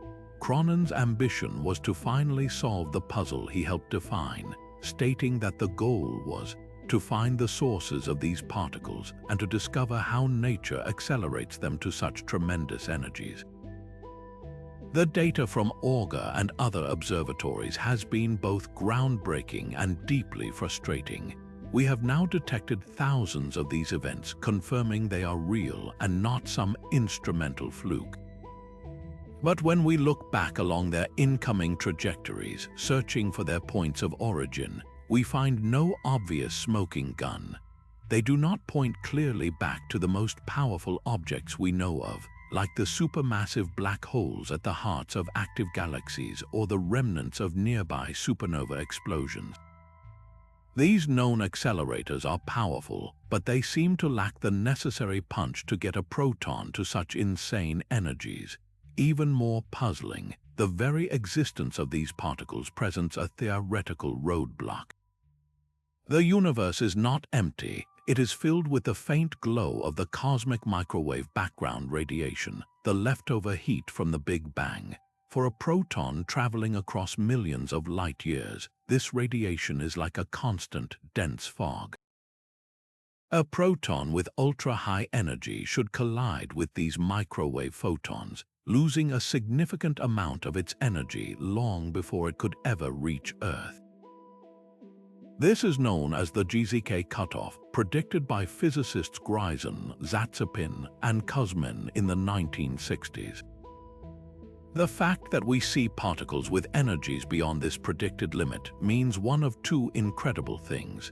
Either these particles are coming from very nearby within our own galactic neighborhood, which makes the lack of a clear source even more baffling, or our understanding of particle physics itself is incomplete and needs to be revised for these extreme energies. This has led to some of the most thrilling and speculative theories in modern science. Perhaps these rays are not protons at all, but much heavier atomic nuclei like iron, which interact differently with the cosmic microwave background and could travel farther. Maybe they are the products of entirely new physics, such as the decay of hypothetical super-heavy dark matter particles that were forged in the Big Bang. Or perhaps they are being accelerated in environments we can barely comprehend, like the immediate vicinity of a spinning supermassive black hole, where magnetic fields are trillions of times stronger than anything on Earth and can act as a natural particle accelerator of unimaginable scale. Each detected cosmic ray is a messenger from the most violent neighborhoods in the cosmos, a calling card from processes that push matter and energy to their absolute limits. The puzzle of their origin forces us to confront the awesome power of the universe, reminding us that even the tiniest particles can carry the secrets of the most colossal events. After grappling with the ghostly messengers of ultra-high-energy cosmic rays, we now turn to a puzzle that strikes much closer to home, not in distance but in substance. We are made of ordinary matter, what physicists call baryonic matter, the protons, neutrons, and electrons that form every star, every planet, and every one of us. For decades, our most successful model of the universe, the lambda cold dark matter model, has told us exactly how much of this ordinary matter should have been created in the Big Bang. The cosmic microwave background is like a detailed inventory list from the universe's birth, and it states unequivocally that baryonic matter should make up about 4.6% of the total mass energy content of the cosmos. The problem is when astronomers add up everything they can actually see, all the stars, galaxies, gas clouds, and dust, they come up drastically short. Nearly half of all the ordinary matter in the universe is simply missing. This isn't the mysterious dark matter or dark energy. This is the stuff we are made of, and we can't find about 50% of it. This is the missing baryons problem, and it represents a colossal case of cosmic accounting that just doesn't balance. For a long time, the leading hypothesis was that this missing matter wasn't truly missing, but simply hiding in plain sight, or rather, in a form that was incredibly difficult to detect. Theorists propose that it must be spread throughout the vast, empty spaces between galaxies in the form of a diffuse, superheated gas. This isn't the cool, dense gas we see in nebulae. This is a plasma so hot tens of thousands to millions of degrees Celsius that it emits very little visible light. Instead, it glows faintly in the far ultraviolet and low-energy X-ray parts of the spectrum. This proposed reservoir became known as the warm-hot intergalactic medium, or WIM. It's the gossamer filamentary structure of the cosmic web, the scaffolding upon which galaxies are built. The challenge was proving it existed and then taking a census of its contents. How do you map something that is almost perfectly transparent and spread across billions of light-years of near-nothingness? The answer lies in some of the most ingenious techniques in modern observational astronomy. One of the most promising methods uses a subtle distortion of the oldest light in the universe as a backlight. This is the Sunyaev-Zeldovich effect. Here's how it works. The cosmic microwave background radiation, the afterglow of the Big Bang, fills the entire universe. When this ancient light passes through a region of hot, energetic electrons like those in the proposed WIM, the photons get a slight energy boost as they interact with the electrons through a process called inverse Compton scattering. This interaction leaves a specific, faint imprint on the CMB light, a spectral distortion that sophisticated radio telescopes can, in theory, detect. Researchers like Heidke Tanimura have been at the forefront of this painstaking work, leading teams that stack data from thousands of pairs of galaxies to build a statistical signal of the gas filaments predicted to lie between them. Their work, and that of others, has started to reveal the shadowy outlines of this vast, hidden network, providing some of the first direct evidence for the WIM and confirming that a significant portion of the missing baryons are indeed there, woven into the fabric of the cosmic web. But the story doesn't end there. Another powerful method involves looking not at the light that gets boosted, but at the light that gets absorbed. When the intense light from a distant quasar travels across the universe to reach our telescopes, it passes through these intergalactic filaments. Atoms within the hot gas of the WIM can absorb very specific wavelengths of this light, leaving dark lines in the quasar's spectrum. By analyzing the pattern of these absorption lines, astronomers can deduce the composition, temperature, density, and location of the absorbing gas. It's like using a distant cosmic lighthouse to illuminate the fog that lies between us and it. Each quasar gives us a single, one-dimensional core sample through the universe. By combining the data from hundreds of quasars, we can begin to build a three-dimensional map of this ethereal medium. The evidence from these absorption studies strongly supports the idea that the WIM is real and that it contains a vast amount of material. So, is the case of the missing baryons closed? Not quite. While these pioneering observations have confirmed the existence of the WIM and that it holds a substantial amount of matter, the accounting is still not perfectly settled. It remains incredibly difficult to get a precise measurement of just how much mass is locked up in these incredibly diffuse filaments. The signals are exceedingly faint, and disentangling them from background noise is a Herculean task. It's possible that we have found most of the missing matter, or it's possible that a significant fraction still eludes us, perhaps in an even more diffuse or hotter form that our current telescopes cannot see. This enigma serves as a powerful lesson in cosmic humility. We often think of the universe in terms of the brilliant, obvious objects, the stars and galaxies that light up the darkness. But this puzzle reveals that the true bulk of the ordinary universe may not be in these dazzling beacons, but in the faint, hot mist that fills the voids, a barely perceptible haze that contains the majority of the stuff we are made of. It forces us to refine our tools and our perspectives, to learn to see the universe not just by the light it emits, but by the shadows it casts and the subtle ways it bends the light that passes through it.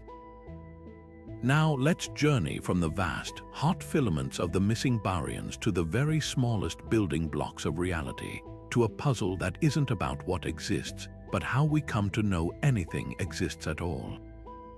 It's a question that lies at the heart of quantum mechanics, the most successful scientific theory ever devised, and yet it remains a profound and deeply confusing mystery. Why does the mere act of looking at something, of measuring it, seem to change its very nature? This is the quantum measurement problem, and it forces us to confront the bizarre idea that reality might not be a fixed, objective thing waiting to be discovered, but something that is somehow brought into being by the act of observation itself. The classic demonstration of this weirdness is the famous double-slit experiment. Imagine firing tiny particles like electrons, one by one, at a barrier with two narrow slits in it. On the other side is a screen that lights up wherever an electron hits it. If electrons behaved like little bullets, you would expect to see two bright bands on the screen directly behind the two slits. But that's not what happens. Instead, you see an interference pattern, a series of light and dark bands, which is the unmistakable signature of a wave. Somehow, each individual electron seems to be passing through both slits at once and interfering with itself, existing in a superposition of multiple possibilities. This is the wave-like nature of particles, a cloud of potentiality described by the wave function. But here's where it gets truly strange. If you place a detector at one of the slits to see which path the electron actually takes, to force it to make a choice, the interference pattern instantly vanishes. The electron suddenly behaves like a single, localized particle, and you just get two bands on the screen. The very act of measuring, of trying to pin down its location, seems to collapse the wave function, forcing the electron to choose a single, definite state. It's as if the electron knows it's being watched. This bizarre behavior led to the first and most famous interpretation of quantum mechanics, the Copenhagen interpretation, championed by physicists like Niels Bohr and Werner Heisenberg. In this view, the wave function is not a description of a physical reality, but a mathematical tool that encapsulates our knowledge of a system. A particle doesn't have a definite position or momentum until we measure it. The act of measurement is what forces the particle to choose a value from a menu of probabilities, collapsing the wave function into a single outcome.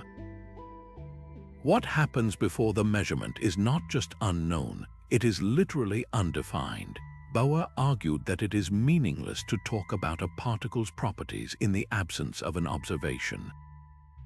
This interpretation places a special, almost mystical, emphasis on the measurement process itself, but it notoriously refuses to define what exactly constitutes a measurement.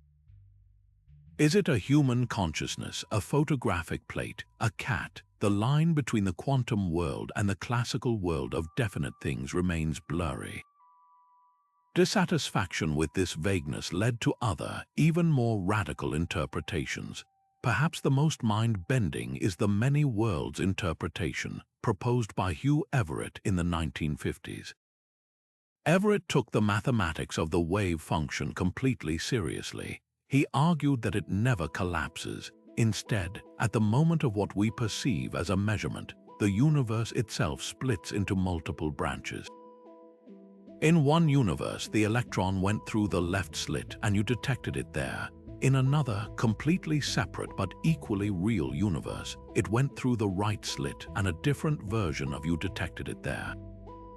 The interference pattern we see is a ghostly echo of our universe interacting with these other, now inaccessible parallel realities.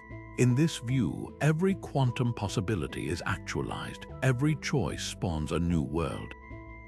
There is no special role for measurement or consciousness. There is only the relentless and unitary evolution of the wave function of the entire universe. Then there is the pilot wave theory, a deterministic alternative first proposed by Louis de Broglie and later developed by David Bohm. This theory says that particles are real, point-like objects that always have definite positions, but they are guided by a mysterious pilot wave that permeates all of space. The wave function is a real physical field that pushes the particle along a specific path. The seeming randomness of quantum outcomes is just because we don't know the exact initial conditions of every particle. In the double-slit experiment, the electron particle actually does go through only one slit, but its movement is influenced by the pilot wave, which itself passes through both slits and creates the interference pattern that guides the particle.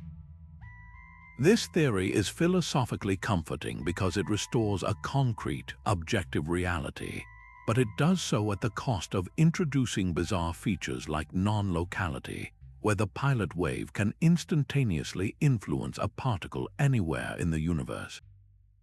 Modern experiments have only deepened the mystery. Versions of the double-slit experiment have been done with molecules large enough to be seen under a microscope, and they still show wave-like behavior. Researchers have even proposed experiments to see if a virus could be put into a quantum superposition. The boundary between the quantum and classical worlds seems to be pushed further and further back. The leading modern explanation for why we don't see superposition in everyday life is a process called decoherence. This argues that quantum systems are incredibly fragile. The moment a particle in a superposition interacts with even a single photon from the environment, its wave function effectively collapses. It's not about consciousness, it's about information leaking into the outside world. The measurement is performed by the environment itself, yet even decoherence doesn't fully solve the problem of what a measurement truly is. It just explains how quickly quantum weirdness gets washed away. This foundational puzzle forces a philosophical reckoning that goes far beyond physics. It makes us ask what we mean by reality in the first place. Is the moon there when nobody is looking? Our intuition screams yes, but the bare bones of quantum mechanics in its most orthodox form suggest that the question might be ill-posed. The moon exists in a definite state because it is constantly being measured by its environment, by sunlight bouncing off it, by cosmic rays, by the gravitational pull of the Earth. But at its core, is it built upon a foundation of pure potentiality, a shimmering haze of probabilities that only crystallizes through interaction? The quantum measurement problem dissolves the barrier between the observer and the observed, suggesting that we are not passive witnesses to the universe but active participants in its unfolding. It is a humbling and exhilarating reminder that our quest to understand the cosmos is ultimately a quest to understand the nature of our own perception and our place within the reality we are trying to measure. We have just explored the quantum measurement problem, a deep mystery that blurs the line between the observer and the observed, suggesting that our very act of perception might play a role in shaping reality. This brings us to perhaps the most intimate and profound puzzle of all, one that is not written in the stars or in particle accelerators, but is the very medium through which all other puzzles are experienced, the nature of consciousness itself. Why is it that the complex electrical and chemical storm of a physical brain gives rise to a private, inner world of sensations? Why does the specific wavelength of 620 nanometers not only trigger a cascade of neural events, but also produce the rich, personal, subjective experience of the color red?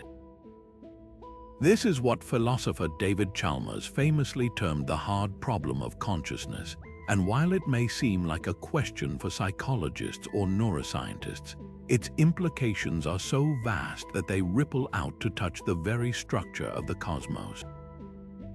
For centuries, the dominant view in science has been a form of materialism, the idea that consciousness is an emergent property, a fascinating but ultimately secondary byproduct of sufficiently complex information processing in the brain. In this view, once you arrange matter in the right, intricate way, consciousness simply happens. Why is it that the complex electrical and chemical storm of a physical brain gives rise to a private, inner world of sensations? The answer lies in the much like wetness emerges from the interaction of countless water molecules.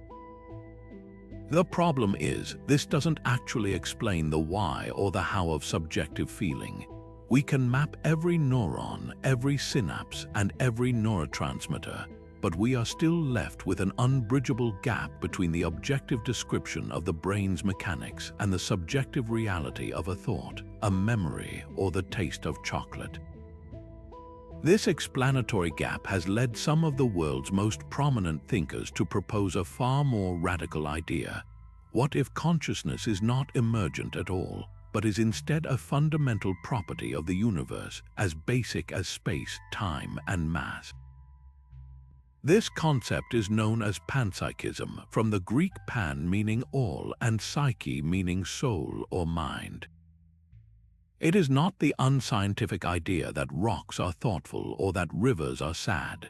It suggests that the most basic constituents of reality, perhaps electrons and quarks, possess an extremely rudimentary form of proto-consciousness, a single, simple point of experience. In this view, the human mind is not a generator of consciousness, but rather a collector or complexifier of it. Our brain doesn't create light from darkness. It takes a ubiquitous, faint background hum of elemental experience and orchestrates it into the rich symphony of our conscious lives through its incredible complexity. This idea elegantly solves the hard problem by removing the need for emergence. Consciousness was always there, so it doesn't need to mysteriously appear. The 17th century philosopher Gottfried Wilhelm Leibniz proposed a similar idea with his monadology, suggesting the universe is composed of countless simple, conscious substances. Today, thinkers like philosopher Philip Goff and neuroscientist Giulio Tononi have given panpsychism a modern voice, arguing that it may be a more coherent starting point for a true theory of everything. Tononi's work is particularly compelling. He developed integrated information theory, or EIT, which attempts to mathematically quantify consciousness. IIT proposes that consciousness is not about what a system does, but about its intrinsic structure. Any system that has a high degree of phi, a measure of its ability to integrate information into a unified, irreducible whole, has some level of conscious experience.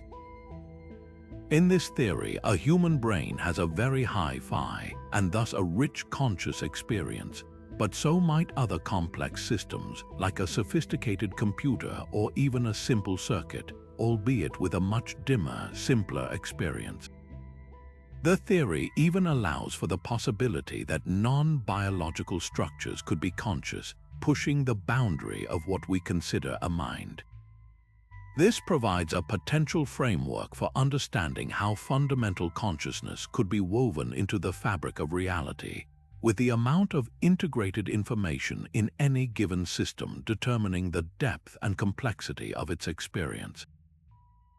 The cosmic implications of this are staggering. If consciousness is fundamental, then the universe is not a mindless, mechanical clockwork that accidentally stumbled into awareness. Instead, it is inherently oriented toward experience. This perspective completely reframes our place in the cosmos. We are not lonely, conscious observers in an otherwise dead and empty universe. We are localized expressions of a universe that is, in some deep sense, awake and feeling. The laws of physics that allow for the formation of stars, planets, and complex brains are not just rules for inert matter. They are the conditions that allow fundamental consciousness to complexify and know itself. This idea connects back to the most ancient philosophical and spiritual traditions, from the animism of indigenous cultures to the concept of Brahman in Hindu philosophy, which sees all of reality as a manifestation of a universal consciousness. This is not just abstract philosophizing. It has practical implications for how we search for life and intelligence beyond Earth. If consciousness is tied to integrated information, then we might need to broaden our search beyond carbon-based biology. We might look for signs of complex, self-organizing systems anywhere, in the swirling atmospheres of gas giants or in the magnetic fields of pulsars, wondering if within those immense structures there is some faint, alien form of experience. The hard problem of consciousness, therefore, is not a side issue in our cosmic investigation. It is central to it.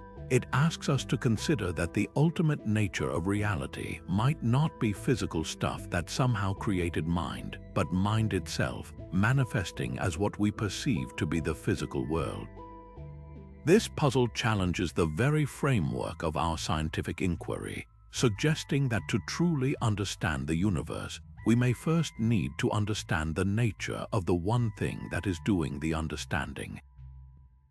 Imagine looking at two distant mountain peaks on opposite horizons, so far apart that no sound, no light, no signal of any kind could have ever traveled between them.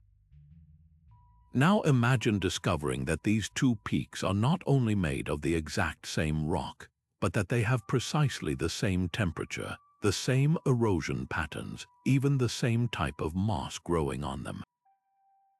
Your immediate conclusion would be that they must have shared a common origin, that they were once connected and then somehow pulled apart. Now take that same logic and apply it to the entire observable universe, and you will understand the essence of the horizon problem, one of the most compelling reasons we have to believe that the cosmos underwent a period of unimaginably rapid growth in its first fleeting moments. The evidence for this cosmic uniformity is written in the oldest light we can see, the cosmic microwave background radiation. This faint afterglow, a snapshot of the universe when it was just 380,000 years old, shows a temperature that is almost perfectly even across the entire sky. The variations are there, but they are tiny, on the order of 1 part in 100,000. This is a stunningly smooth and homogeneous starting point. The problem is that according to the standard Big Bang model, without any extra ingredients, these regions of space should never have been able to coordinate this temperature. In the time available since the Big Bang, light could only have traveled a finite distance. This creates a horizon, a limit beyond which two regions are causally disconnected. They are outside each other's light cones and could not have exchanged information or heat to equilibrate their temperatures. Yet, the CMB shows that regions on opposite sides of the sky, which had no possible way to communicate, have the same temperature to an incredible degree of precision. It's as if two people in soundproof rooms on different continents began singing the same song in perfect unison without any prior arrangement. The universe, it seems, was born in a state of thermal equilibrium that its own classic rules say should have been impossible. The most widely accepted solution to this conundrum is cosmic inflation, a theory first proposed by physicist Alan Guth in the early 1980s. Guth realized that if the universe experienced a brief, exponential expansion doubling in size every tiny fraction of a second, it would solve the horizon problem with breathtaking elegance. In this scenario, the entire observable universe, from one horizon to the other, was once a tiny subatomic patch. This entire patch was small enough to be in causal contact, allowing it to smooth out its temperature and density into a state of perfect equilibrium. Then, in a burst of hypergrowth lasting perhaps only a billionth of a billionth of a billionth of a second, inflation blew this tiny, smooth patch up to a size larger than our entire visible cosmos. What we see as opposite horizons were once cozy neighbors, explaining their perfect match. As Guth himself has described it, inflation is the ultimate free lunch, taking a small, uniform piece of the universe and stretching it into the vast expanse we inhabit today. The theory also handily explains other puzzles, like why the universe appears so flat, as this rapid stretching would iron out any large-scale curvature.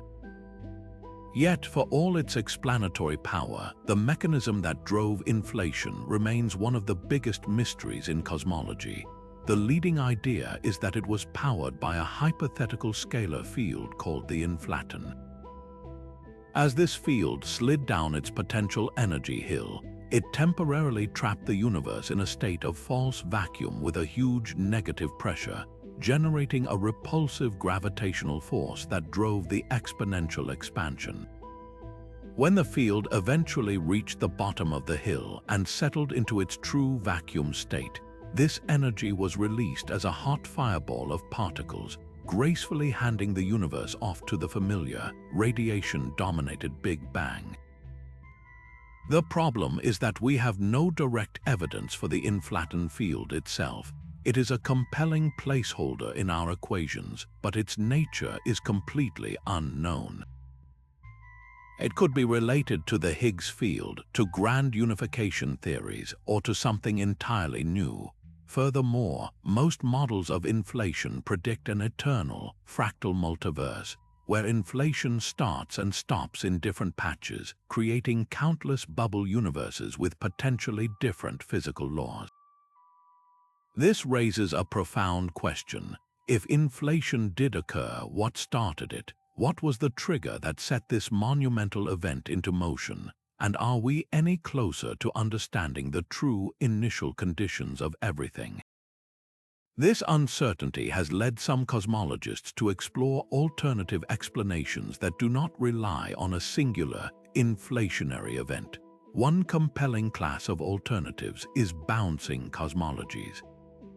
These models propose that our universe is not the result of a singular beginning from nothing, but is instead cyclical. Perhaps the Big Bang was not a true beginning, but a big bounce, a moment of tremendous expansion following a prior phase of contraction. In this view, the universe before the bounce could have had an immensely long period to achieve uniformity through standard physical processes. The entire cosmos would have had time to communicate, to mix, and to homogenize during the previous cycle of collapse. The smoothness of our universe would then be an inheritance from its previous incarnation, a relic of its ancient history rather than the product of a sudden, inflationary spurt. While these models have their own challenges, particularly in describing the physics of the bounce itself, they offer a fascinatingly different narrative for cosmic origins, one that avoids the need for a definitive beginning and replaces it with an eternal, cyclical rhythm of death and rebirth. Whether through a singular inflation or a cyclical bounce, the horizon problem forces us to confront the limits of our knowledge about the universe's first moments. It is a puzzle that pushes our theories to the brink of their validity, demanding that we speculate about energies and scales that are far beyond the reach of any conceivable particle accelerator. The incredible smoothness of the cosmic microwave background is a quiet, persistent clue, a message from the infancy of everything that tells us our classic story of the Big Bang is incomplete. It hints at a deeper, more dynamic prologue, a chapter of cosmic history where the very rules of space and time were written, and whose true nature remains one of the most exciting frontiers of human curiosity. From the vast, primordial smoothness of the infant universe, we now plunge into the very fabric of empty space itself, to a puzzle so severe it has been called the worst theoretical prediction in the entire history of physics. It's a problem that pits our two most successful theories, quantum mechanics and general relativity, against each other in a battle that produces a number so wrong it is almost comical. This is the vacuum catastrophe, and it centers on a deceptively simple question: how much energy is in the vacuum of empty space? According to quantum field theory, the vacuum is not empty at all. It is a seething, bubbling foam of virtual particles. These are particle-antiparticle pairs that spontaneously pop into and out of existence, borrowing energy from the vacuum for such a brief moment that they don't violate the law of energy conservation. This quantum jitter is real. We see its effects in experiments like the precisely measured magnetic moment of the electron, which matches predictions that include these vacuum fluctuations. The problem arises when we try to calculate how much energy this quantum frenzy should be contributing to the cosmos. Every quantum field, the electron field, the quark fields, the electromagnetic field, contributes its own little bit of energy to this vacuum background. When theorists add up all these contributions, they arrive at a staggering number, a value for the vacuum energy density that is around 120 orders of magnitude larger than the energy density we actually observe in the universe. To say this number is huge is a catastrophic understatement. It is a 1 followed by 120 zeros. This is not a small rounding error. It is the largest discrepancy between theory and observation in all of science.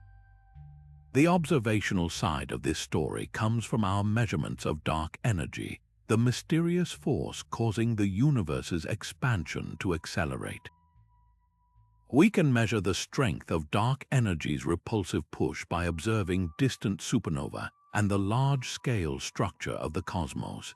This gives us a very precise, very small number for the energy density of the vacuum. So here we have two numbers for the same thing. The number from quantum theory is 10 to the power of 120 times larger than the number from cosmology.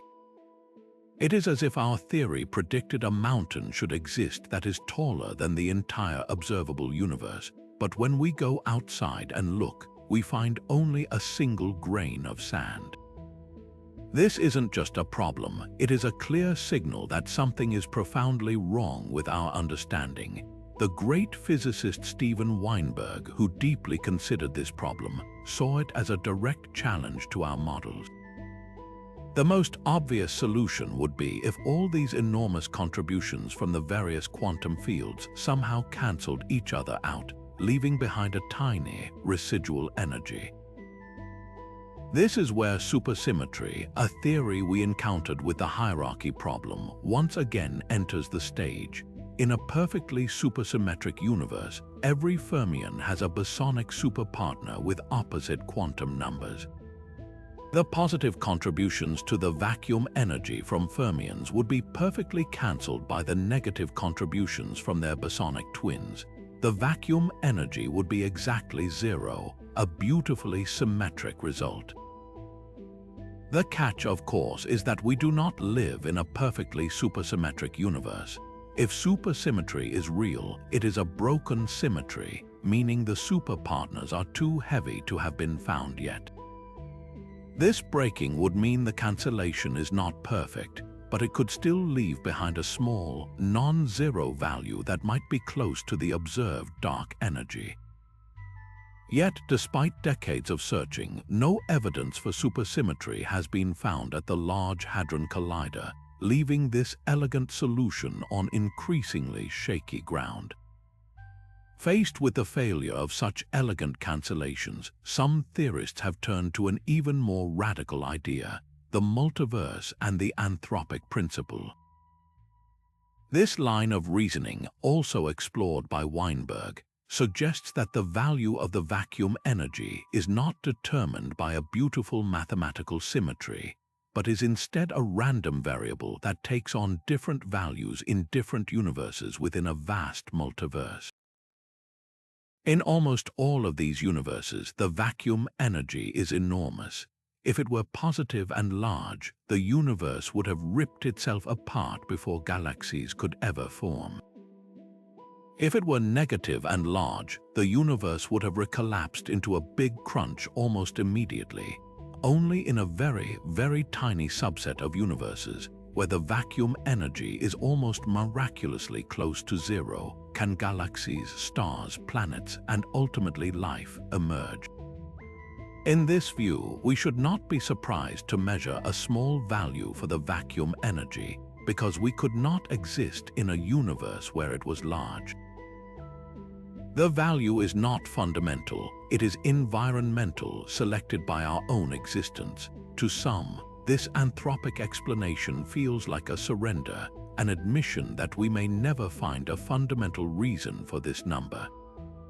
To others, it is a profound shift in perspective, suggesting that some constants of nature may be local variables and that our universe's habitability is the only thread we can pull on to understand them.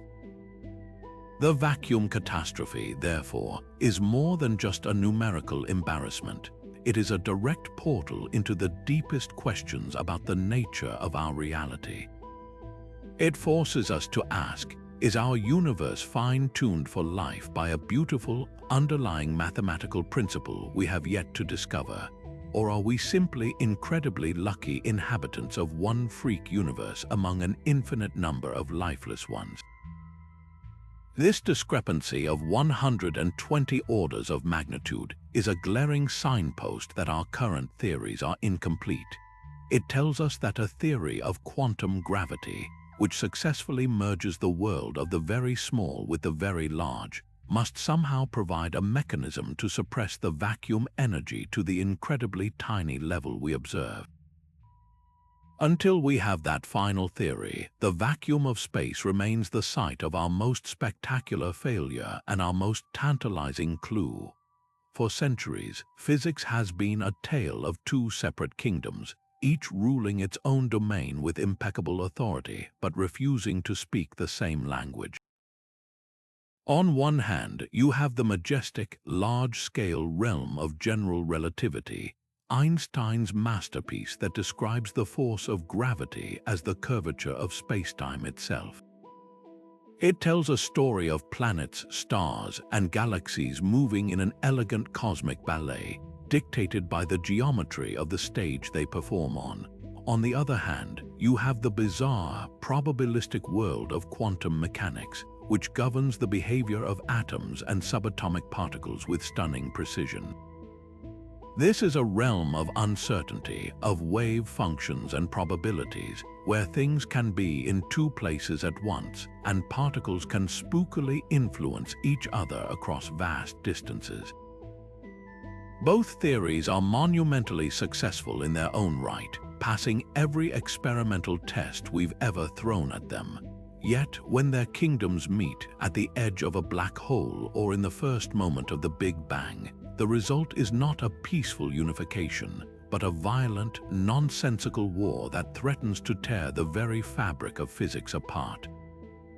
This is the grand, decades-long challenge of quantum gravity, the quest to find a single set of laws that can describe the entire universe, from the smallest quark to the largest galaxy cluster. The heart of the conflict lies in their fundamental incompatibility. General relativity is a classical theory. It is smooth, deterministic, and continuous. It paints a picture of a spacetime that bends and warps in a predictable, well-defined way. Quantum mechanics, however, is inherently probabilistic and discontinuous. It tells us that at the most fundamental level, the universe is fuzzy, governed by uncertainty and quantum fluctuations. This creates an irreconcilable problem when we try to apply both theories to the same extreme environment. Nowhere is this clash more dramatic than at the center of a black hole, a place where general relativity predicts the existence of a singularity, a point of infinite density where the curvature of spacetime becomes infinite and the laws of physics simply break down. Infinities in physics are a sure sign that a theory has been pushed beyond its limits. To understand what truly happens at that point, we need a theory of quantum gravity, one that can smooth out that infinity and describe the physics of such an unimaginably small, dense state. Similarly, if we rewind the cosmic clock all the way back to the Big Bang, we again find a singularity, a point where the entire universe was compressed into an infinitesimal speck. Our current physics has nothing to say about that first moment, that Genesis event. A theory of quantum gravity would be our only window into time zero, allowing us to peer behind the curtain of creation itself. The pursuit of this holy grail has given rise to several brilliant but still unproven frameworks. The most famous is string theory. This approach proposes that the fundamental constituents of reality are not point-like particles, but incredibly tiny, one-dimensional vibrating strings. The different vibrations of these strings, much like the different vibrations of a guitar string producing different notes, manifest as the different particles and forces we observe. An electron is a string vibrating one way. A quark is that same string vibrating another way. Most intriguingly, one particular vibration pattern always produces a particle with the properties of the graviton, the hypothetical quantum carrier of the gravitational force.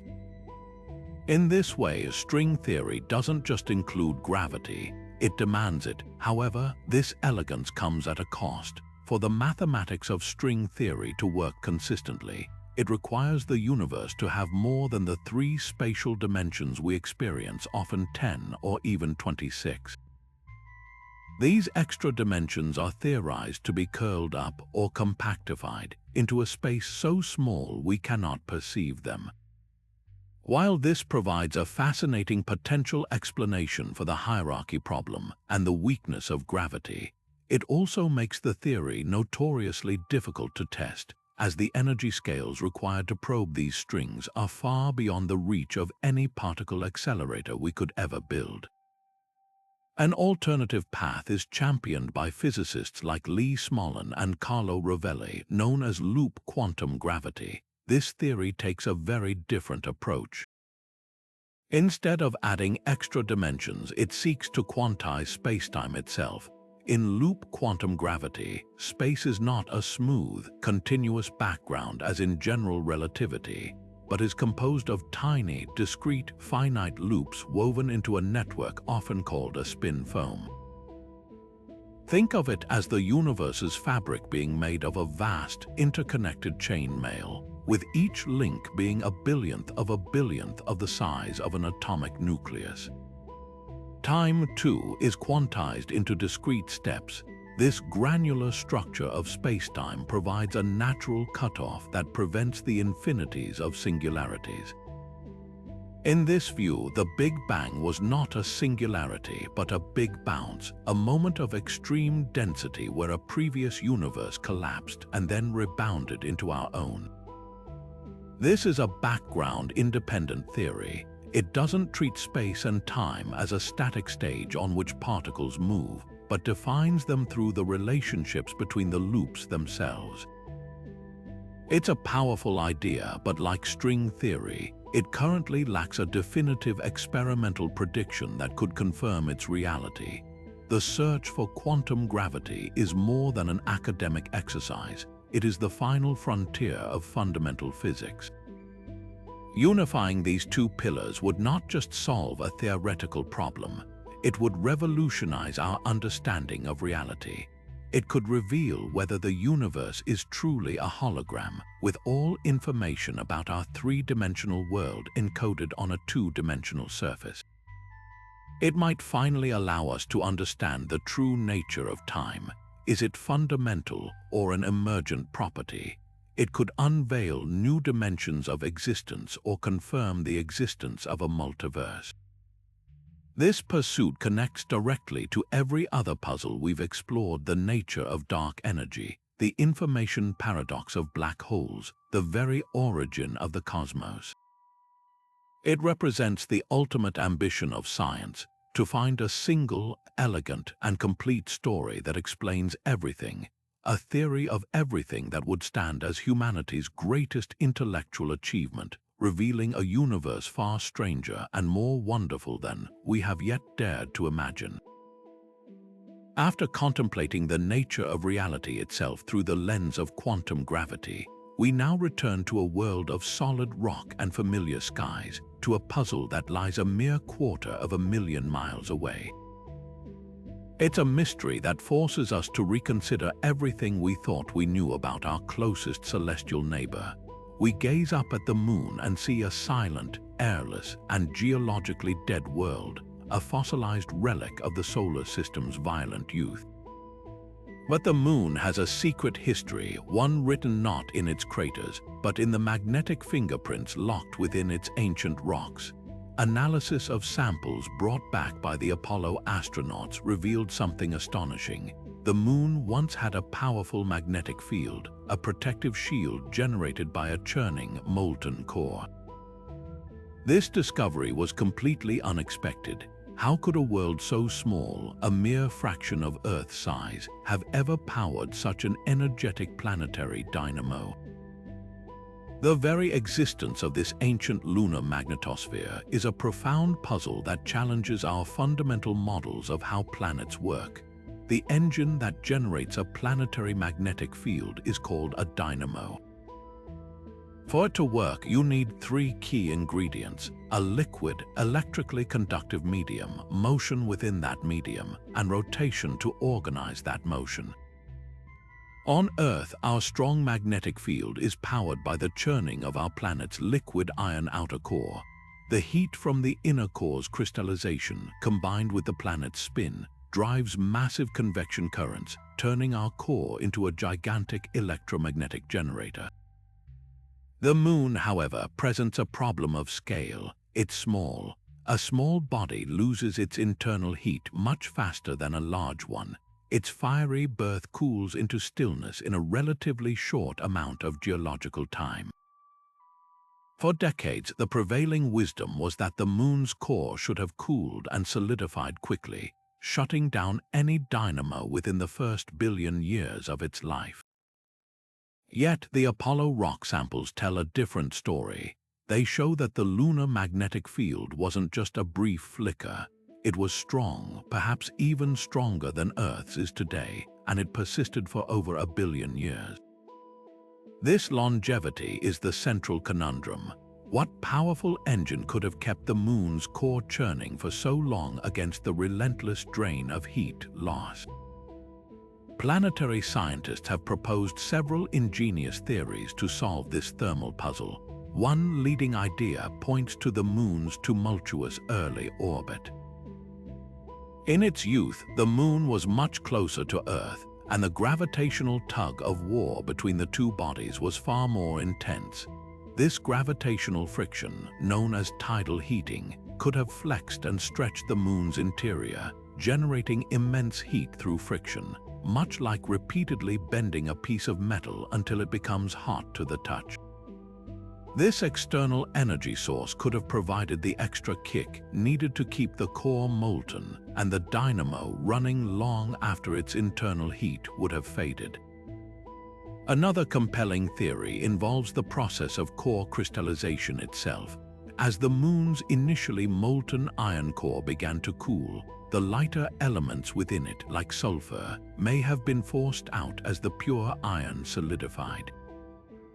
This process, called compositional convection, releases buoyant material that rises, driving motion in the remaining liquid, a process that can power a dynamo without requiring as much raw heat. It's like the stirring of a pot of soup as the heavier ingredients settle to the bottom.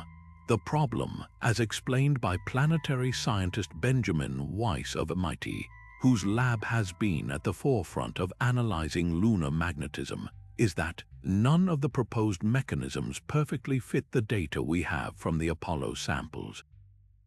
The timing and strength of the field recorded in the rocks create a tricky timeline for any single theory to explain. The tidal heating model, for instance, requires a very specific and gradually changing orbital configuration.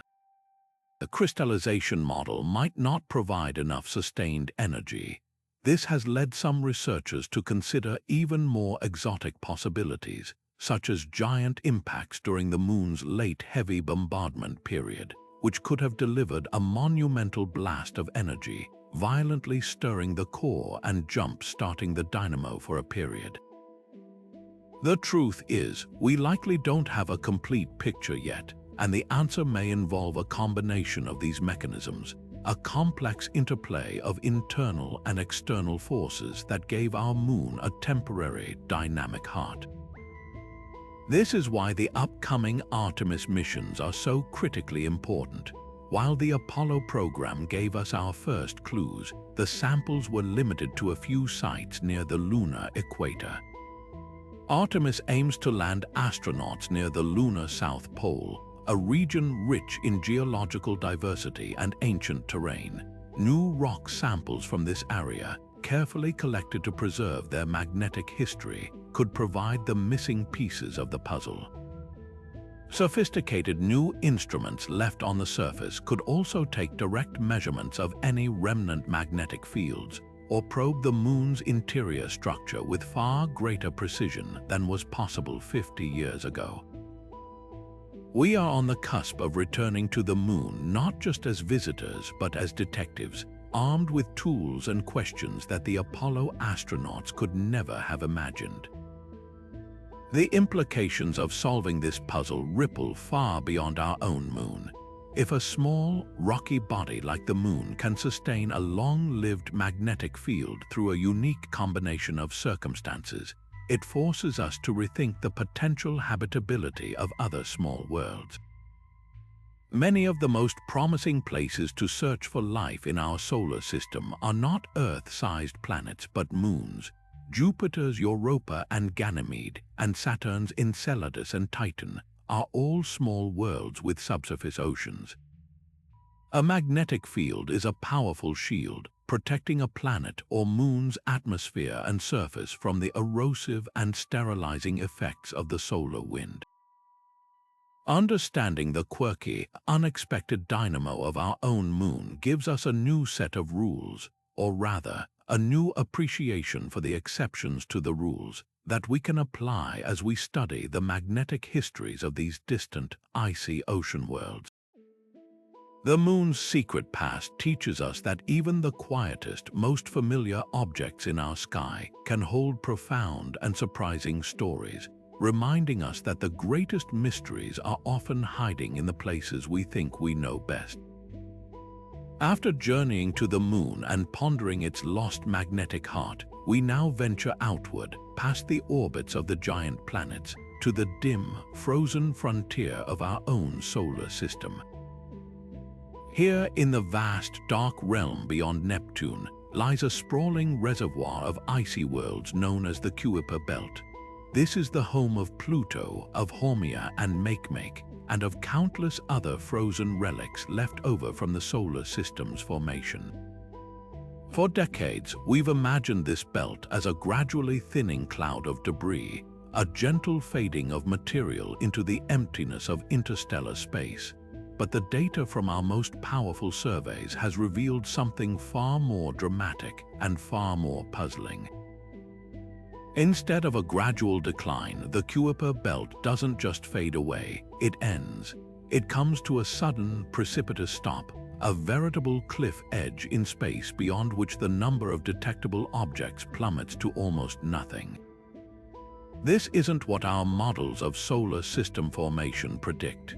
It's as if you were walking through a forest that suddenly, and without any visible reason, ended in a perfectly straight, barren line. This Kuiper Belt cliff is one of the strongest hints we have that our census of the solar system is still wildly incomplete, and that something massive, something unseen, is lurking in the darkness beyond, shepherding the frozen debris and carving a sharp edge into the cosmos. The most thrilling explanation for this abrupt boundary is the potential existence of a large, undiscovered planet, a so-called Planet 9. The idea isn't new. The search for a distant Planet X is a classic part of astronomical history, but this modern incarnation is driven by far more precise and compelling evidence. The key clue isn't just the cliff itself, but the peculiar orbits of some of the most distant Kuiper Belt objects we have found. These extreme trans-Neptunian objects, or ETNOs, follow highly elliptical paths that are tilted out of the plane of the solar system.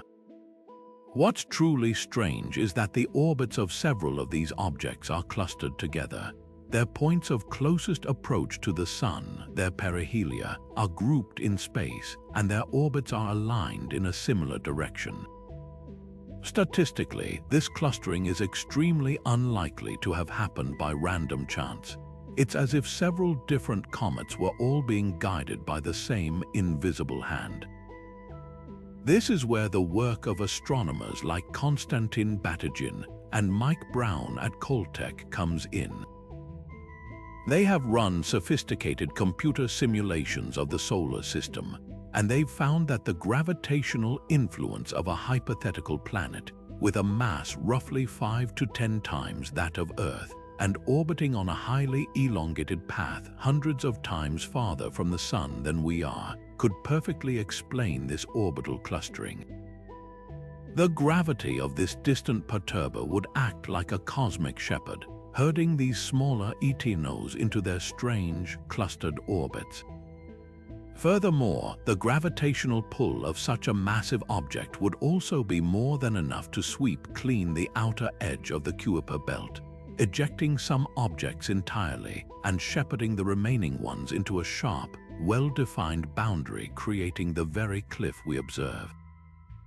Batygin often describes the process not as a single dramatic event, but as a slow, gravitational sculpting over billions of years, a persistent and gentle nudge that has organized the solar system's farthest reaches. The hunt for this elusive giant is now in full swing, a modern-day astronomical treasure hunt using some of the world's most powerful telescopes. Surveys like the Dark Energy Survey, which was designed to map distant galaxies, have serendipitously provided a wealth of data on our own cosmic backyard, meticulously scanning the skies for any slow-moving point of light that could be a distant world. The Vera C. Rubin Observatory, poised to begin its legacy survey of space and time in the next few years, will be the most powerful tool yet in this search. Its immense mirror and massive digital camera will scan the entire visible sky every few nights with unprecedented sensitivity, capable of detecting the faint, glacial motion of a planet so far away it might take 15,000 years to complete a single orbit around the Sun. The challenge is immense. Not only is the potential planet incredibly faint, but its exact location is a complete mystery. It could be anywhere along its proposed multi-thousand-year orbit. Of course, the Planet 9 hypothesis is not the only possible explanation for the Kuiper belt cliff. Some scientists propose that the gravitational effects could be the collective result of many smaller, unseen objects, a population of Mars or Earth-sized bodies whose combined gravity mimics that of a single large planet. Others have even explored more exotic ideas, such as the early solar system having captured a primordial black hole, an incredibly dense remnant from the Big Bang, though this is considered a much less likely scenario. The true answer might be a combination of factors, but the orbital clustering of the ETNOs remains a stubborn anomaly that points compellingly toward a single, massive perturber. This enigma does more than just tease us with the possibility of a new planet.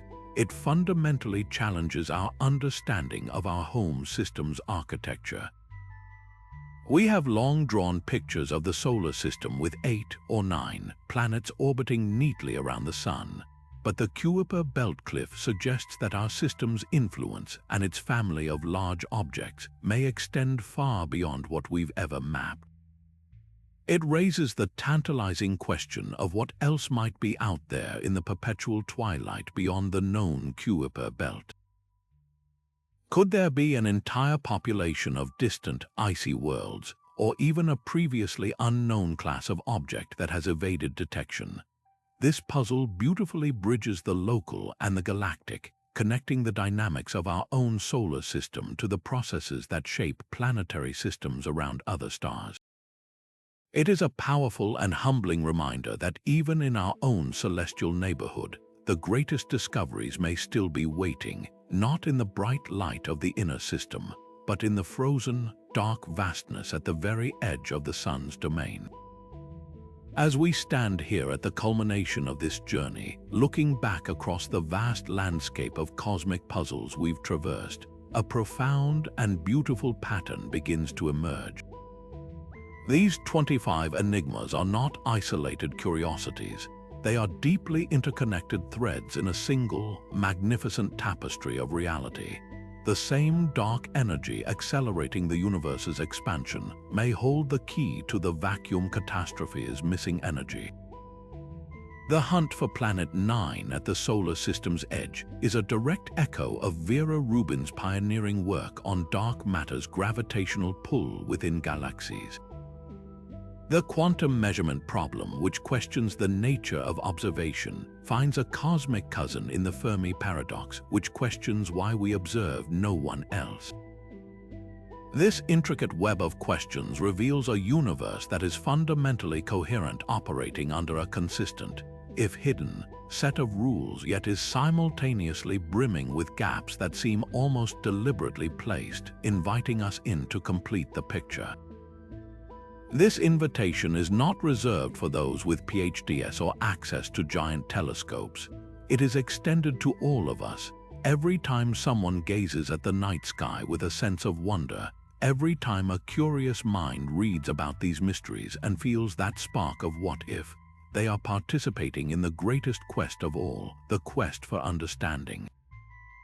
This is a fundamentally human endeavor, driven by the same insatiable curiosity that led our ancestors to map the stars and navigate the oceans. The tools may have changed, from simple sextants to the James Webb Space Telescope peering back at the universe's first galaxies, from abacuses to quantum computers that might one day simulate the birth of reality itself, but the spirit of exploration remains identical. These technological marvels are not just instruments, they are extensions of our collective senses, allowing us to see farther, listen more closely, and calculate more deeply than ever before, turning what was once pure philosophy into tangible, testable science. So as we close this chapter, I want to leave you with a question that is both deeply personal and universally human. Which of these 25 unfinished puzzles captivates your imagination the most? Is it the haunting silence of the Fermi Paradox and what it implies for our future? The bizarre, observer-dependent reality of the quantum world, or perhaps the ultimate fate of everything, stretching toward an eternity of cold or a moment of violent dissolution? Now take that a step further and ask yourself, what would it mean for humanity to finally solve it? The answer to that question is where the true magic lies.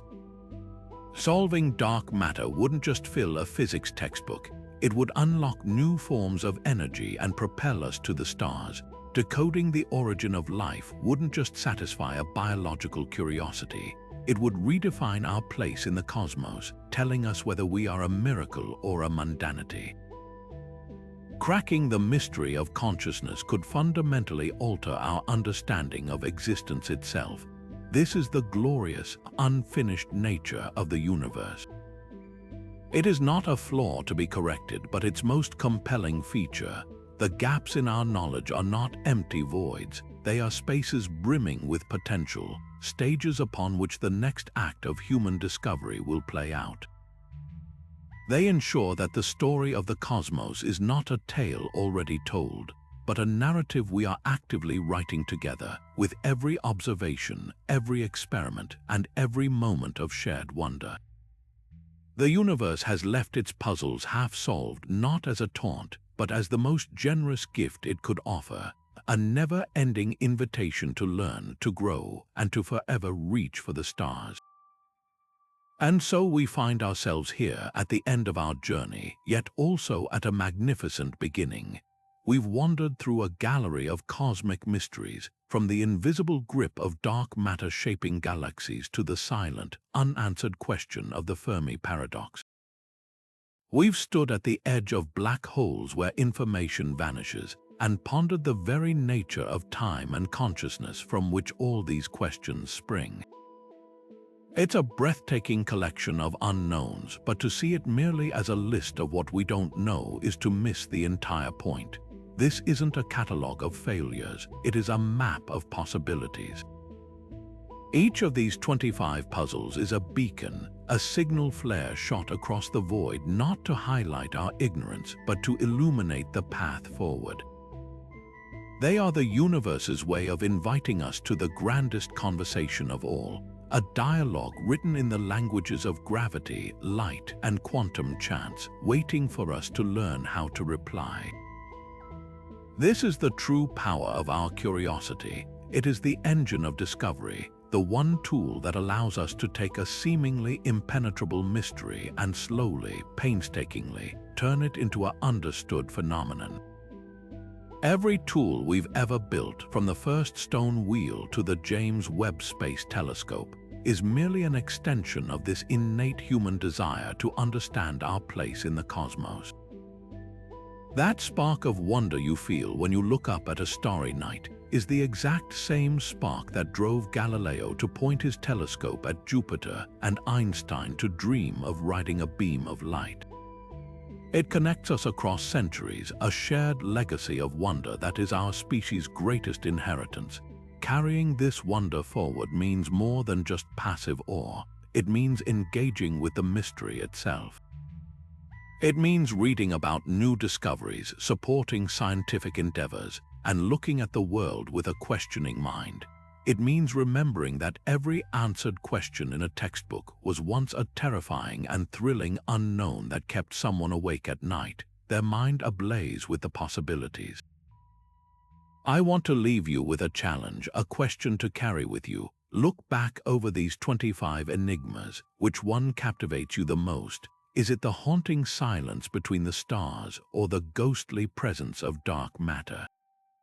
Perhaps it's the quantum strangeness that suggests reality itself might be fluid. Now take that a step further. Imagine for a moment that puzzle being solved in your lifetime. What would that mean? Cracking the code of dark matter wouldn't just fill a gap in a physics textbook. It could unlock entirely new forms of energy and propel us to the stars. Understanding the origin of life wouldn't just satisfy a biological curiosity. It would fundamentally redefine our place in the cosmos, telling us whether we are a miraculous accident or a cosmic imperative. The answer to any one of these questions has the power to ripple through our civilization, reshaping our technology, our philosophy, and our very understanding of what it means to be human in a vast and ancient universe. So remember, the universe isn't a finished story with a few missing pages. It is a living, breathing narrative, and we are not just its readers, we are the authors of the next chapter.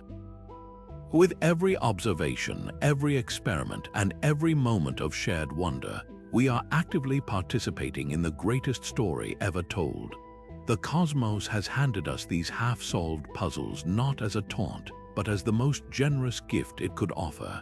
An invitation to join the dance, to contribute our verse, to become part of the ongoing creation of understanding. I encourage you to share which mystery you believe will unravel next in the comments below. Let's continue this conversation together. For more journeys to the edge of understanding, make sure to subscribe. Until next time, keep looking up, keep asking questions, and never lose that sense of wonder.